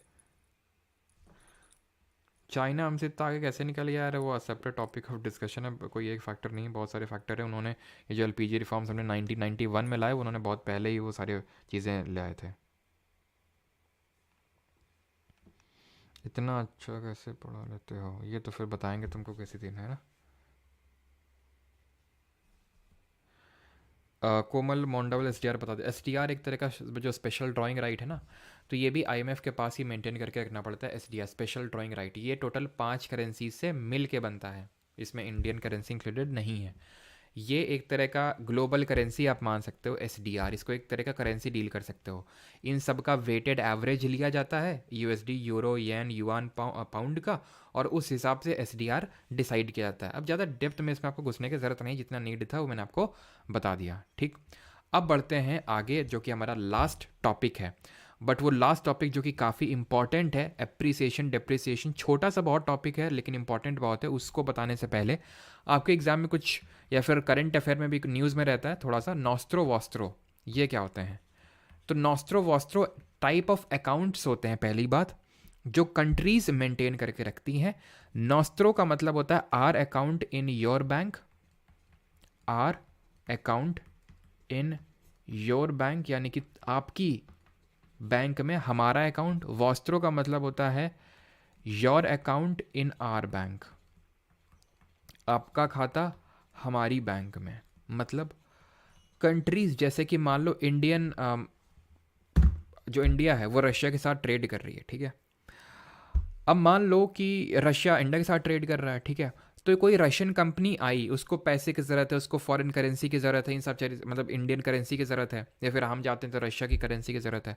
तो भाई मान लेते हैं एसबीआई एक बैंक है, एसबीआई में रशिया ने अपना खाता खुलवा लिया, हमने रशिया की बैंक में कोई खाता खुलवा लिया, तो ट्रेड करना, व्यापार करना आसान हो जाता है नॉस्ट्रो और वॉस्ट्रो से। तो नॉस्ट्रो का मतलब है हमारा, जैसे हमारा अकाउंट आपकी बैंक में, तो मान लो वहाँ रशिया की कोई रशियन बैंक है, मान लो रशिया की बैंक है, मान लो कि पुतिन बैंक ठीक है, तो पुतिन बैंक में जो हमारा खाता होगा वो नॉस्ट्रो होगा, और पुतिन जी का जो हमारे एसबीआई में होगा वो वॉस्ट्रो होगा, ठीक। अब आते हैं, बहुत इंपॉर्टेंट, ध्यान से समझिएगा इसको, एप्रिसिएशन, ठीक है, ध्यान से समझिएगा। एप्रिसिएशन मतलब कि अधिमूल्यन, डेप्रिसिएशन, ये क्या होते हैं, ठीक है। एप्रिसिएशन और डेप्रिसिएशन बहुत कायदे से समझेंगे। एप्रिसिएशन को बोलेंगे अधिमूल्यन और डेप्रिसिएशन को बोलेंगे मूल्यह्रास। अब ये जो डेप्रिसिएशन है, ये डेप्रिसिएशन टर्म आप पहली बार तो सुन नहीं रहे हैं, बिकॉज याद करिए कि भाई हमने पढ़ा था, अगर जीडीपी में डेप्रिसिएशन को घटा देते तो क्या मिल जाता है, ग्रॉस का नेट हो जाता है, नेट डोमेस्टिक प्रोडक्ट। तो वहाँ पे डेप्रिसिएशन मूल्यह्रास हो रहा था किन चीज़ों का, कि अगर मान लो कि मैं आपको पढ़ा रहा हूँ लैपटॉप का यूज़ करके, तो मैंने कोई पैसा कमाया, ठीक है, तो मैंने कुछ यूज़ तो कर रहा हूँ, लाइट यूज़ हो रहा है, या फिर मेरी मशीनरी है वो यूज़ तो हो रही होगी ना, तो उसके साथ उसकी धीरे धीरे वैल्यू घट रही होगी, मूल्यह्रास हो रहा होगा। तो बस इतना पता है, डेप्रिसिएशन का मतलब मूल्यह्रास, यानी मूल्य में कमी होना, मूल्य में कमी होना, बस वही तो डेप्रिसिएशन होता है। अगर किसी कंट्री की करेंसी, किसी कंट्री की डोमेस्टिक करेंसी की वैल्यू, डोमेस्टिक यहाँ पे लिख लीजिएगा, डोमेस्टिक का मतलब उसके घरेलू करेंसी की जो वैल्यू है वो घट जाए, वो डिक्रीज हो जाए, तो उसको बोलते हैं डेप्रिसिएशन। और उसका उल्टा हो जाएगा एप्रिसिएशन। डोमेस्टिक करेंसी की वैल्यू अगर इंक्रीज हो जाए, कैसे वो समझना, यहाँ पे खेल है, कंफ्यूजन क्रिएट हो जाता है। डेप्रिसिएशन का मतलब है, जैसे फॉर आप मुझे बताओगे, मैं नहीं बता रहा हूँ, ठीक है, ये डेप्रिसिएशन हुआ कि एप्रिसिएशन हुआ ये आप बताएंगे, ठीक। $1 में, ठीक है, $1 बराबर पहले होता था, $1 बराबर पहले होता था, $1 में मात्र 70 रुपये आते थे, मात्र 70 रुपये सिर्फ। अब $1 में पता है कितने आते हैं, 80 रुपये आते हैं। तो ये एप्रिशिएट हो गई करेंसी या डेप्रिशिएट हो गई, ये बताएं जरा। डोमेस्टिक वाली, डोमेस्टिक करेंसी, डोमेस्टिक मतलब रुपए, हमारा रुपए, ये अप्रिशिएट हुआ डेप्रिशिएट हुआ, डॉलर की बात नहीं कर रहा हूँ मैं, बताइए। फेब के करंट अफेयर तो डाल फीए निखिल जी, डाल फीए करंट अफेयर का 4 फेफो, और वहाँ पे डाल फीए हमने करंट अफेयर, ना सिर्फ करंट अफेयर डाल दिए, क्विज भी डाल फी, ठीक है, आज क्विज भी आपके डाल गई।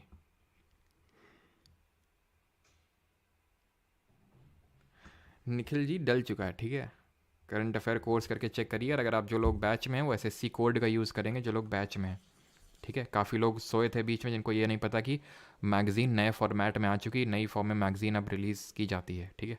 करंट अफेयर कोर्स में आपको देखने को मिलेगा। बहुत लोग लिख रहे हैं डेप्रिसिएशन, और सभी लोग सही लिख रहे हैं, सभी लोग सही लिख रहे हैं। डेप्रिसिएट कर गई, क्योंकि कैसे डेप्रिसिएट कर गई? पहले $1 में मात्र 70 रुपये आते था, आज $1 में 80 रुपये आ जाते हैं, कीमत घट गई है। अगर मान लो कि you are very freely available to any one, कोई भी आता है तुमसे मिल के चले जाता है, तुम्हारी वैल्यू होगी क्या? ना। तुम अगर बहुत रेयरली मिलो, बहुत कम मिलो, तुम्हारी लोग वैल्यू करेंगे, यानी तुम्हारी वैल्यू तब बढ़ेगी जब तुम लोगों को कम रेडली अवेलेबल होगे। यहाँ पे ज़्यादा पैसा अवेलेबल है, हमारी करेंसी यहाँ पे कम अवेलेबल है, वैल्यू ज़्यादा है। वैल्यू या मतलब यहाँ पे सॉरी, वैल्यू इसकी क्या हुई? घट गई, तभी तो ज़्यादा अवेलेबल है। तो ये हमारा क्या हुआ? डेप्रीसिएशन हो गया, इसका उल्टा एप्रिसिएशन हो जाएगा। अब इसी से टर्म आते हैं, अरे यार,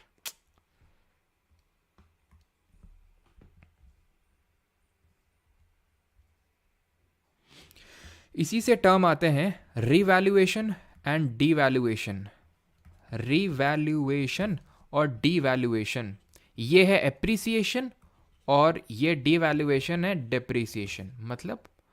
मतलब कुछ एक्स्ट्रा नहीं है, कुछ नया नहीं है, बस इसमें और इसमें अंतर इतना है कि ये अपने आप हो रहा था, मार्केट फोर्सेस की वजह से हो रहा था। मार्केट फोर्सेस डिटरमाइन कर रही थी कि करेंसी की जो वैल्यू है कैसे ऊपर नीचे हो रही है। यहाँ पे गवर्नमेंट इंटरफेरेंस के थ्रू ये काम किया जाता है, जानबूझ के डोमेस्टिक करेंसी को नीचे या ऊपर किया जाता है। लेकिन क्यों? ऐसा क्यों होता है? ऐसा गवर्नमेंट क्यों करती है? जिसे चाइना जैसे कंट्रीज पे एलिगेशंस लगाता रहता है यूएसए कि ये अपनी करेंसी को डिवैल्यूएट कर रहा है, जानबूझ के कीमत घटा रहा है अपनी डोमेस्टिक करेंसी की। लेकिन क्यों? एक्सपोर्ट्स बढ़ाने के लिए, निर्यात बढ़ाने के लिए, निर्यात को कॉम्पिटिटिव बनाने के लिए। लेकिन क्यों? क्योंकि खुद सोचो, अगर $1 में 70 रुपये आ रहा है, और दूसरा केस है जहां पे मैंने डिवैल्यूएट कर दिया, डेप्रिशिएट हो गई मेरी करेंसी, 80 रुपये आ रहा है, कौन फायदे में होगा? एक्सपोर्टर की इंपोर्टर? मैं हूं, जैसे सर्विसेज एक्सपोर्ट कर रहा हूं मैं, एक तरह से गूगल मेरे को पैसा दे रहा है, $100 की मेरी कमाई हुई। अब ये $100 में इस केस से मेरे को मिलेगा 7,000 रुपये, इस केस से मेरे को मिलेगा 8,000 रुपये।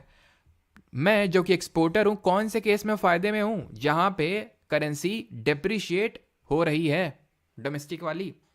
तो इंपोर्टर को फ़ायदा होता है जब एक्सचेंज रेट कम होता है, और एक्सपोर्टर को फ़ायदा होता है जब एक्सचेंज रेट ज़्यादा होता है। ठीक, करिए जरा क्वेश्चन को। Devaluation of currency will be more beneficial if prices of dash, बताइए। एक तो ये क्वेश्चन करिए, और दूसरा जिन लोगों का हो जाए वो इसको करिए, 28 नंबर क्वेश्चन को। ठीक है, फिर एसएससी वाले क्वेश्चंस करेंगे। डाउनलोड का ऑप्शन दे तो दिया रोशन यादव जी, डाउनलोड का ऑप्शन है तो। आप क्या हिंदी वाली देख रहे हैं क्या अभी? ज़रौदा लिंक क्यों दिए हैं सर? ज़रौदा का लिंक पड़ा हुआ है क्या अभी भी? अच्छा, ज़रौदा का लिंक यार, वो मैंने बताया नहीं था कि मतलब फ्रेंड है मेरे एक, तो वो इसमें शेयर वगैरह में मार्केट में करते रहते हैं वो, तो उन्होंने ही बोला था कि आप जब पढ़ाइएगा तो इसके बारे में डाल दीजिएगा, बिकॉज अगर उससे कोई भी खाता खुलवाएगा, मतलब आपका कोई भी स्टूडेंट या तो अभी, या तो मतलब इन्वेस्टमेंट पर्पज़ के लिए, तो उससे कमीशन कुछ मिल जाएगा, आपका कुछ नहीं जाएगा, है ना। जैसे कि काफ़ी लोगों को आपने बुक का एडवर्टाइज़ करते देखा होगा कि ये बुक ले लीजिए, लिंक डिस्क्रिप्शन में दिया हुआ है, ये ले लीजिए, लिंक डिस्क्रिप्शन में दिया हुआ है, तो इसलिए करते हैं बिकॉज उससे वो एफिलिएट मार्केटिंग होती है। आप में से काफ़ी लोगों को पता होगा कमीशन मिलता है, आपका कुछ नहीं जाता है, आपको तो उतने का पड़ेगा, लेकिन उसको कमीशन मिल जाता है, तो इसलिए मैंने डाल दिया। अगर कभी आप खुलवा रहे हैं या फिर खुलवाएंगे या फिर आपके घर में, तो आप इस लिंक का यूज़ करके खुलवा सकते हैं, तो किसी का भला हो जाएगा, बस इतना है। ठीक है, devaluation of currency will be more beneficial if prices of, D answer आ रहे हैं। अच्छा, देखते हैं। तो डिवैल्यूएशन ऑफ करेंसी कब बेनिफिशियल होगा? बिल्कुल सही है सभी का, एक्सपोर्ट जब राइज करेंगे प्रोपोर्शनेटली, ठीक है, क्योंकि डिवैल्यूएशन में क्या बढ़ता है? एक्सपोर्ट बढ़ता है। अच्छा, ये क्वेश्चन पे आते हैं। अच्छा, मतलब मैंने फ्लोटिंग और फिक्स्ड के बारे में बताया नहीं है, लेकिन तुम लोग, जब मैंने भी पढ़ा था ना, तो मेरे को फ्लोटिंग फिक्स्ड के बारे में नहीं पता था, लेकिन मैंने अंदाज़ा लगाया कैसे कि भाई कौन सा फ्लोटिंग होगा और कौन सा फिक्स्ड होगा, बताओ कौन सा इन दोनों में से, ये तुमने बताया कि एप्रिसिएशन, डेप्रिसिएशन और रिवैल्यूएशन, डिवैल्यूएशन, इनमें से कौन सा फ्लोटिंग होगा, कौन सा फिक्स्ड होगा? फ्लोटिंग का मतलब तैर रहा है, तैरती चीज़ें अपने आप से हैं, तैरती चीज़ें अपने आप से। अगर मैंने कोई मान लो कि पेज डाल दिया पानी में, वो तैर रहा है, तो अपने आप से तैर रहा है ना वो। तो ये इसको बोलते हैं फ्लोटिंग एक्सचेंज रेट, जहाँ पे मार्केट फोर्सेस डिटरमाइन कर रही हैं एक्सचेंज रेट को, जहाँ पे गवर्नमेंट का इंटरफेरेंस हो रहा है, वैसे उसको बोलते हैं fixed exchange rate. Is that clear? तो अब आप इस क्वेश्चन को कर पाएंगे आसानी से, अगर आप नहीं कर पाए थे पहले। तो पूछ रहा है exchange rates state the value of one currency in terms of other currency which are the following statements with respect to the exchange rate of the currency is correct. कौन सा सही है? Floating exchange rates are rates in which the government interfere by buying और selling their currencies. Government का interference तो fixed में होगा। Fixed exchange rates are rates set by the government decisions and maintained by the government actions. Nitto में आपको ये technique बताता हूँ, ये दोनों अगर देखे जाएं तो सिमिलर एंड कंट्रास्टिंग ऑप्शंस हैं, आंसर इसमें होने के ज़्यादा चांसेस होते हैं। ठीक है, सिमिलर और कंट्रास्टिंग में। ब्रेटन वुड कॉन्फ्रेंस पढ़े थे, 1944 में हुआ था, एंड IMF और वर्ल्ड बैंक के हमारे इंस्टीट्यूट्स बने थे। ठीक, अब आते हैं हम कुछ यस के क्वेश्चन करते हैं। ठीक है, शुरू के 5 क्वेश्चन आई थिंक ये पूछे नहीं गए किसी में, तो इनको छोड़ देते हैं। नहीं, शुरू के 4 नहीं पूछे गए, 5वां पूछा गया। ठीक है, तो 5वें से स्टार्ट करते हैं। चलो, विच of the following is the fall out of industrial licensing system. यार मैंने पढ़ाया तो नहीं लाइसेंसिंग सिस्टम, बट कर लो अगर कर सकते हो तो, नहीं कल तो पढ़ेंगे इसको।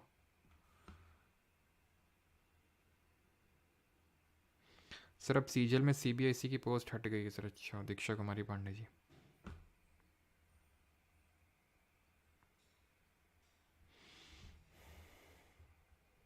चलिए, तो fall out of the industrial licensing मतलब क्या, एक नेगेटिव है। तो लार्ज इंडस्ट्रियल हाउसेज अवेल्ड, तो ये है मतलब जो बड़े बड़े जिनके पास ज़्यादा पैसा है, घूस देंगे, करप्शन करेंगे, रेड टेपिज्म बढ़ेगा, तो घूस दे के ले लेंगे किसी चीज़ का लाइसेंस जो इंडस्ट्री सेटअप करनी है। और जिनके पास पैसा नहीं है वो नहीं कर पाएंगे, उनको लाइसेंस नहीं मिलेगा। The country can improve its balance of payments by devaluation when the sum of elasticity of demand for exports and import is, बताइए सर। URP और MRP बता दो पूजा जीटेरवाल जी। अब याद आ रहा है आपको? URP यूनिफॉर्म रेफरेंस पीरियड का मतलब है 30 दिन पिछले आपने क्या क्या इस्तेमाल किया है। मिक्स्ड रेफरेंस पीरियड है कि हम साल भर का देखेंगे आपका, क्योंकि 30 दिन वाली तो वो चीज़ें हो सकती हैं जो आप फ्रीक्वेंटली यूज़ करते हो कि भाई आलू टमाटर का कंजम्पशन आपका बहुत ज़्यादा रहता है। मिक्स रेफरेंस पीरियड में हम यूज़ करते हैं एजुकेशन, हेल्थ, इन जैसे इंडिकेटर्स का। ठीक, अब इस क्वेश्चन को करते हैं। Please talk on railway exam अभी करते हैं। अमन पटारिया जी बस कुछ क्वेश्चन कर लें, रेलवे के बारे में ही डिस्कस करेंगे अभी। ठीक है, लास्ट में जो लोग हैं रेलवे के तो वो छोड़ के नहीं जाएंगे। ठीक है, the country can improve its balance of payment, improve कर सकता है बाई डिवैल्यूएशन। डिवैल्यूएशन पता है, when the sum of elasticity of demand for export. देख रहे हैं सीजीएल में क्वेश्चन पूछा गया 25 जुलाई को, when the sum of elasticity for demand. अब ये क्या होता है इलास्टिसिटी? इलास्टिसिटी का मतलब आपने प्राइस चेंज किया, उसके अवज में डिमांड में क्या चेंज आ रहा है। यूनिटी है इसका मतलब ये, इक्वल टू यूनिटी का मतलब है जितना प्राइस चेंज किया, जितना परसेंटेज है उतना percentage of change in demand हुआ। लेस दैन यूनिटी का मतलब ये कि आपने प्राइस तो इतने का चेंज किया बट डिमांड में इतने का चेंज आया। और ग्रेटर दैन यूनिटी का मतलब प्राइस इतना चेंज हुआ, डिमांड इतना चेंज हुआ, तो ये ग्रेटर दैन यूनिटी होना पड़ेगा। इसका मतलब ये है कि फॉर एग्जांपल अगर किसी कंट्री ने अपनी करेंसी को डिवैल्यूएट किया, मान लो कि 70 से उसने 80 रुपये कर दिया एक्सचेंज रेट, अगर भारत से कंपेयर करें, यानी कि 10 रुपये से, यानी कि अगर परसेंटेज में निकालें तो 10/70 ऐसे करके इंटू 100 आएगा, 14 सही 2/7% है ना। तो ये 14/7 जो परसेंटेज आया। अब अगर ये फेवरेबल तभी होगा जब लोग जो हैं इसमें डिमांड भी तुरंत बढ़ाएंगे। डिमांड बढ़ाएंगे इन दी सेंस का मतलब क्या हुआ? इसका मतलब ये हुआ कि यहाँ पे क्या लिखा हुआ, country can improve its balance of by devaluation with the sum of demand of export. ठीक है, तो ये तब होगा जब लोग की, ठीक है, ये 10 रुपये का इतने का 70 से 80 हो गया, एक्सपोर्ट फेवरेबल है, तो एक्सपोर्ट उसके प्रपोर्शन में ज़्यादा बढ़ें, बहुत ज़्यादा बढ़ें, तभी तो फेवरेबल होगा। भाई फेवरेबल का मतलब क्या है? एक्सपोर्ट ज़्यादा हो रहे हैं। डिवैल्यूएशन कोई कंट्री क्यों करता है? क्योंकि एक्सपोर्ट ज़्यादा होगा तो फॉरेन करेंसी एसेट बढ़ेगा, और फॉरेन करेंसी एसेट बढ़ेगा तो बैलेंस ऑफ पेमेंट हेल्दी होगा। और एक्सपोर्ट बढ़ने के लिए क्या है कि हम एक्सपोर्ट ज़्यादा करना है, तो वो चीज़ है। ठीक है, ग्रेटर दैन यूनिटी होना चाहिए। इन विच ईयर वॉज फेरा एंड फेमा, ये आई थिंक मैंने आपको नहीं बताया, तो चलो यहाँ पे आप देख लो फेरा और फेमा क्या होता है। तो फॉरेन एक्सचेंज रेगुलेशन एक्ट फेरा होता है, और फेमा होता है जो ये 1973 में आया था, 1973 में आया था फेरा। और फेरा को रिप्लेस किया था फेमा ने फॉरेन एक्सचेंज मैनेजमेंट एक्ट, जहाँ पे गवर्नमेंट ने रूल्स बना रखे हैं आप करेंसी को एक्सचेंज, सो दैट कोई मतलब ब्लैक मनी और ये सब ना हो सके, और ये हवाला वाला जो ट्रांजेक्शन्स होते हैं उनको वो करने के लिए फेरा और फेमा एक्ट है। फेरा 1973 में आया था और फेमा 1999 में आया था। Option number A, which of the following is not a component of investment का निम्नलिखित में से कौन सा एक निवेश का घटक नहीं है? Addition to residential construction, money spent on purchasing shares of a company, machine and equipment employed by a firm, inventories of raw material stocked by a firm. CHSL 10 अगस्त 2023। तो इसमें जो purchasing shares of a company है ये आपका कोई investment नहीं होता है। When the government resorts to borrowing only to clear the backlog of interest payment, it is referred to as. तो जब सरकार केवल बकाया भुगतान और ब्याज भुगतान के लिए उधार लेने का सहारा लेती है, ठीक है, तो उसको क्या बोलते हैं? तो याद करिए सर, ये रेवेन्यू डेफिसिट नहीं होगा, प्राइमरी डेफिसिट होगा। बिकॉज प्राइमरी डेफिसिट क्या था? प्राइमरी डेफिसिट था ही physical deficit minus interest payment, और यहाँ बात चल किसकी रही है? इंटरेस्ट पेमेंट की। तो that is called as zero primary deficit. यही तो होता था प्राइमरी डेफिसिट, फिजिकल डेफिसिट यानी राजकोषीय घाटा में आप इंटरेस्ट पेमेंट को माइनस कर दीजिए। In which of the following economic accounts are transfer payment? Transfer payment जैसे कि हमारे रेमिटेंसेज वगैरह हैं, तो किस में आते हैं? तो ये हमारे आते हैं गवर्नमेंट अकाउंट में। Option number A. The current account of the balance of payment include transactions like. Current account में क्या आता है हमारा? तो करेंट अकाउंट में हमने देखा था visibles and invisibles, that is import exports of goods and services आता है, ठीक है। अच्छा, ऑल ऑफ दी अबव आएगा बिकॉज ट्रांसफर्स भी आते हैं और income to and from abroad भी आएगा। तो ऑप्शन नंबर डी यहाँ पे सही आंसर होगा ऑल ऑफ दी अबव, ठीक है।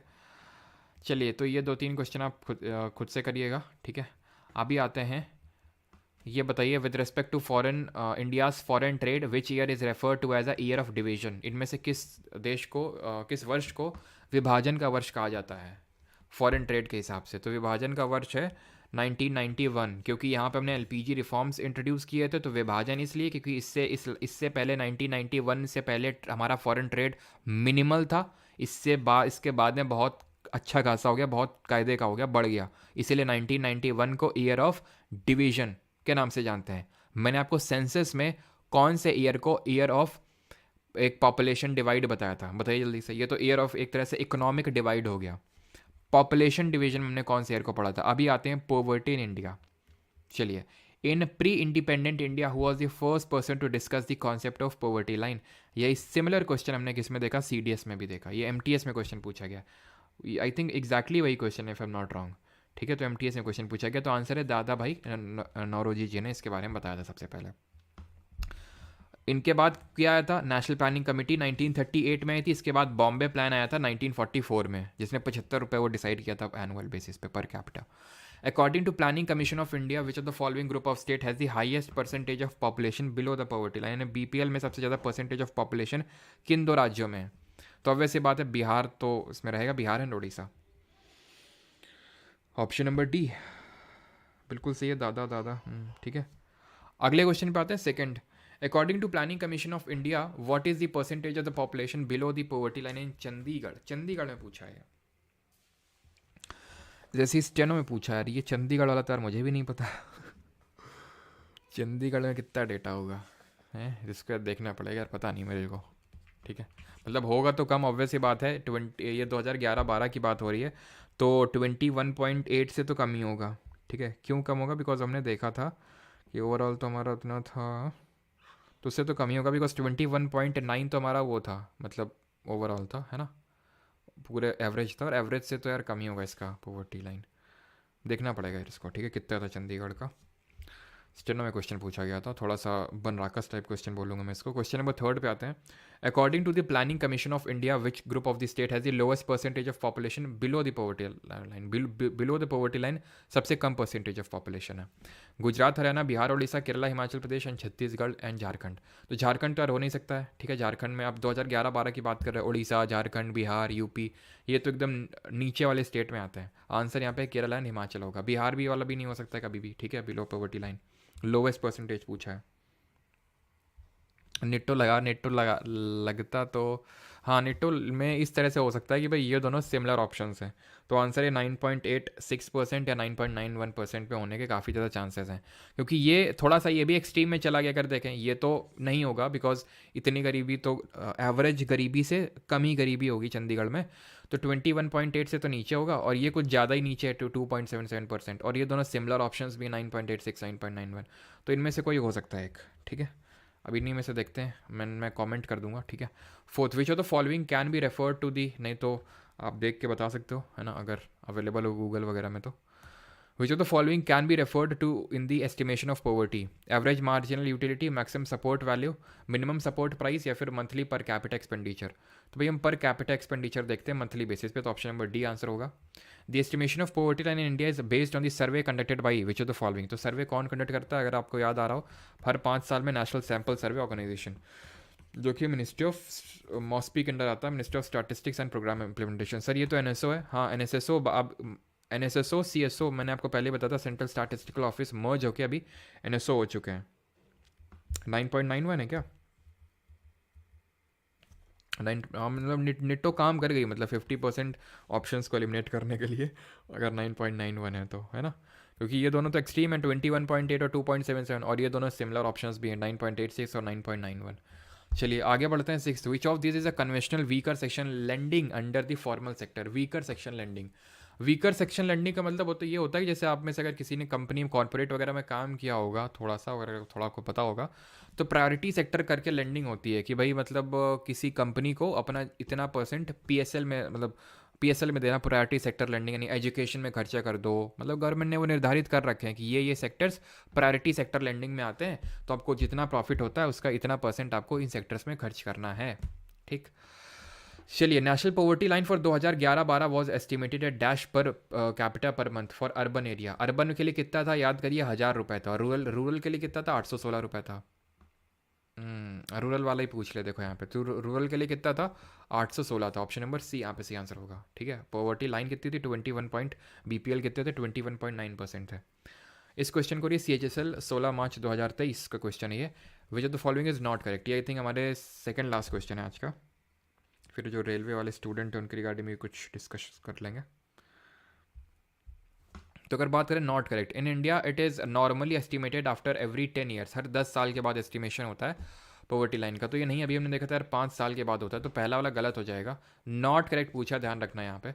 The proportion of people below the poverty line is not the same for all social groups and economic categories. ये ऑब्वियस सी बात है, इसमें दिमाग मत लगाना ज़्यादा, कि पहली बात तो इसमें कोई फैक्ट नहीं है, डेटा नहीं है, एक्सट्रीम कीवर्ड नहीं है, फैक्ट नहीं है, और ये एक जनरलिस्टिक है कि सभी सोशल ग्रुप में, जैसे मान लो वीकर SC ST है, जनरल है, तो क्या एग्जैक्टली सेम होगा क्या उसमें poverty line, below below poverty line के जो लोग हैं? नहीं होगा ना।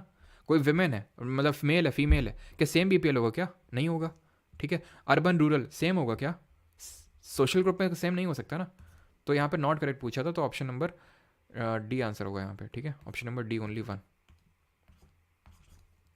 अगला क्वेश्चन है, which of the following is not a cause of rural poverty in India? Rural poverty cause क्या नहीं है? Migration from rural areas, lack of alternate employment opportunities other than agriculture. ठीक है, एंड मतलब वही है, देखो ये तो होगा ही है एक कारण, एग्रीकल्चर के अलावा कुछ करने के लिए नहीं है। ठीक है, माइग्रेशन करते हैं रूरल एरिया से, मतलब पढ़े लिखे नहीं है, ये सारे कॉजेज़ हैं, बट लैक ऑफ कैपिटल ये उतना ज़्यादा जो है वो नहीं है। मतलब यहाँ पे रूरल पॉवर्टी की स्पेसिफिकली बात कर रहा है। The poverty line in India is normally estimated dash by conducting sample surveys. तो ये हर 5 साल में होता है। ठीक है, और करवाता कौन है? NSSO, नेशनल सैम्पल सर्वे ऑर्गेनाइजेशन इसको करवाता है। ठीक है, चलिए अब मल्टी डायमेंशनल पॉवर्टी इंडेक्स ये पढ़ चुके हैं, कौन रिलीज करता है? WHO, वर्ल्ड बैंक, यूनेस्को, या फिर UNDP? जल्दी से बताइए। डिवैल्यूएशन का इनइक्वालिटी से कोई रिलेशन होता है? रिलेशन ढूंढने को तो कुछ भी ढूंढ सकते हैं। रिलेशन जो हम तुम्हें यहाँ पे पढ़ा रहे हैं, इसका भी तुम इनइक्वालिटी से ढूंढ सकते हो। कैसे ढूंढ सकते हो? कि जो तुम लोगों का मान लेते हैं कि जो तुम 1000 रुपये दे रहे हो मेरे पास आ रहा है तो वो इनइक्वालिटी, मतलब तुम करने को तो कुछ भी कर सकते हो ना। ठीक है, लेकिन वो चीज़ मतलब लॉजिकल है और हमारे एग्जाम पर्सपेक्टिव से इंपॉर्टेंट है वो भी, मतलब सोचो वहीं तक जो जहाँ तक ज़रूरत हो। ठीक है, फालतू का फिर ज़रूरत नहीं होती है। अब कि भाई यहाँ पे मैं क्लास ले रहा हूँ, मैं एनर्जी को कंज्यूम कर रहा हूँ, तो एक गरीब घर है उसमें एनर्जी नहीं जा रही होगी, यानी मैं तो बहुत ही गलत आदमी निकला। तो ये आप कुछ भी कंक्लूजन करने को तो कुछ भी कंक्लूजन कर सकते हो, जो पॉलिटिकल पार्टी वाले करते हैं, है ना। एक ही डेटा को है ना, एक पॉलिटिकल पार्टी वाला अच्छे तौर से दिखा देता है और दूसरे वाला गलत तरीके से दिखा देता है, ठीक है। तो डेटा को मैनिपुलेट किया जा सकता है, और कुछ यूट्यूबर भी करते हैं आजकल, है ना, कुछ भी बोलते हैं। अब ये नहीं बोलो सही है गलत है, लेकिन आप जानते हैं वो किस तरह के हैं, है ना, डेटा के साथ आते हैं। लेकिन अगर उनको सामने किसी के डिबेट में बिठा दिया जाए तो शायद वो उतने आसानी से सहज तरीके से डेटा को जो रखते हैं सामने वो नहीं रख पाएंगे। ठीक है, मल्टी डायमेंशनल पॉवर्टी की अगर बात करें तो आंसर होगा UNDP, ऑप्शन नंबर डी। ठीक है, multi dimensional poverty index measures poverty based on which factors. तो कौन कौन से फैक्टर, तो डायमेंशंस पता होने चाहिए हमें, शी करके डायमेंशंस होते हैं, ठीक है। शी में कौन कौन से आते हैं, तो स्कूलिंग, हेल्थ एंड एजुकेशन, और सॉरी स्कूलिंग बोल रहा हूँ, ये क्या था आपका, standard of living, health and education 21.78 क्या, अच्छा चंडीगढ़ का 21.81 है, अच्छा अब तुम लोग को याद आ रहा है, अच्छा। तो भाई इसको करेक्ट कर लेना है, 21.8 बता रहे हैं कुछ लोग, अभी 9.91 बता रहे थे। तो नेट्टो यानी फेल कर गया यहाँ पे, 21.81%, यानी कि एवरेज पे ही खड़ा हुआ है हमारा चंडीगढ़। कोई नहीं। हाँ हाँ हाँ, health education and living standard, option number A, ठीक है, शी करके आओगे आपका। 14th, BPL का मतलब क्या होता है, खुद से क्वेश्चन करेंगे। हेड काउंट रेशियो क्या दर्शाता है, मतलब एकदम आसान आसान से क्वेश्चन है, ठीक है। एंड ये वाला चलो कर लेते हैं, ये तो क्वेश्चन कर लोगे ना, 14 और 14 15 तो, ठीक है, 14 और 16, 17 करो। A person is said to be a marginal employment if she he और she was work for fever.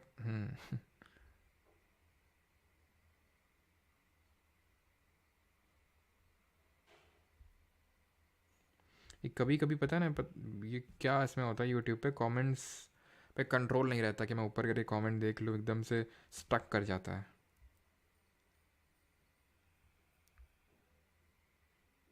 बिल्कुल, मैं एक यहाँ पे कुछ लोग ये जो मैंने एग्जांपल दिया तो उसको एक उसमें लेके चले गए डायमेंशन में, ये सबके लिए वैलिड है, ठीक है। कि जो इतनी आसानी से, चाहे वो प्रो गवर्नमेंट हो चाहे एंटी गवर्नमेंट हो, जितनी आसानी से उंगलियों का इस्तेमाल करके डेटा को कर दिया था ना, अगर डिबेट हो, और वो तो डिबेट जैसे USA में डिबेट होती है, तो वो ये जो मतलब जैसे फॉर एग्जांपल जो बाइडन है वर्सेस ट्रम्प डिबेट होगी जब अभी चुनाव होंगे, तो काफ़ी अच्छा है कि आप सामने डिबेट करो ना, ठीक है। हेड काउंट रेशियो, तो HCR की अगर बात करें तो ये क्या हेड काउंट रेशियो, तो हेड काउंट रेशियो की अगर बात करें, क्या हो रहा है यार इसमें, तो ये किसका है, पॉवर्टी का, ऑप्शन नंबर डी, ठीक है। अब भाई कमेंट यार आप लोगों के दिखेंगे नहीं, इसका मुझे कच्चे क्लियर करना पड़ेगा यानी कि कैश, तभी होगा। और इसका आंसर क्या हो जाएगा, इसका आंसर हो जाएगा आपका ऑप्शन नंबर बी, ठीक है। जो 6 महीने से ज़्यादा अनएम्प्लॉयड है, that is called as marginally unemployed. Bhagwati committee ये आपका पॉवर्टी से एसोसिएटेड है, ठीक है। एक सेकेंड रुकना, इसका कैश वगैरह क्लियर करना पड़ेगा तब शायद चल जाए।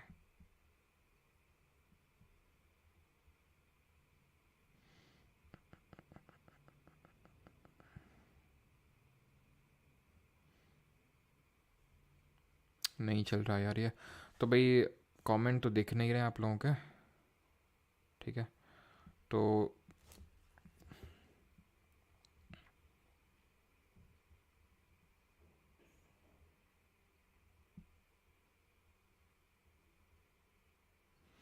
जो लोग रेलवे वाले हैं, तो रेलवे वालों के लिए मैं सिर्फ इतना बोलूँगा कि फ्राइडे को नहीं, सैटरडे को एक वीडियो आएगा जहाँ पे I would be discussing. Batch में मैंने आज नंबर भी अपना दिया था कि भाई जो लोग रेलवे के हैं वो कुछ जो भी चीज़ें वो शेयर करना चाहते हैं तो शेयर कर सकते हैं वो, तो वहाँ पे। तो भाई कमेंट तो दिख नहीं रहे आप लोगों के, देखो ये पता नहीं क्या,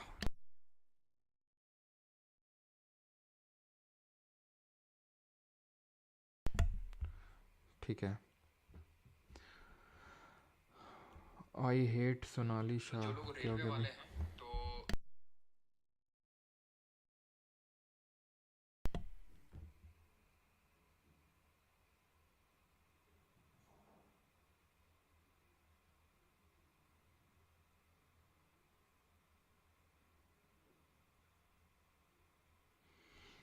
तो रेलवे वालों के लिए ये है कि भाई मैंने आज काफ़ी लोगों से बात करी थी जो रेलवे वाले हैं, तो काफ़ी लोग हैं जो NTPC LP टेक्नीशियन इन सब के, NTPC की तो अभी नोटिफिकेशन नहीं आया है, बट LP टेक्नीशियन का आ गया। तो साइंस को लेके काफ़ी वो था आप लोगों का कि साइंस में कैसा क्या होगा सर, साइंस ज़्यादा आता है, साइंस थोड़ा हार्ड आता है।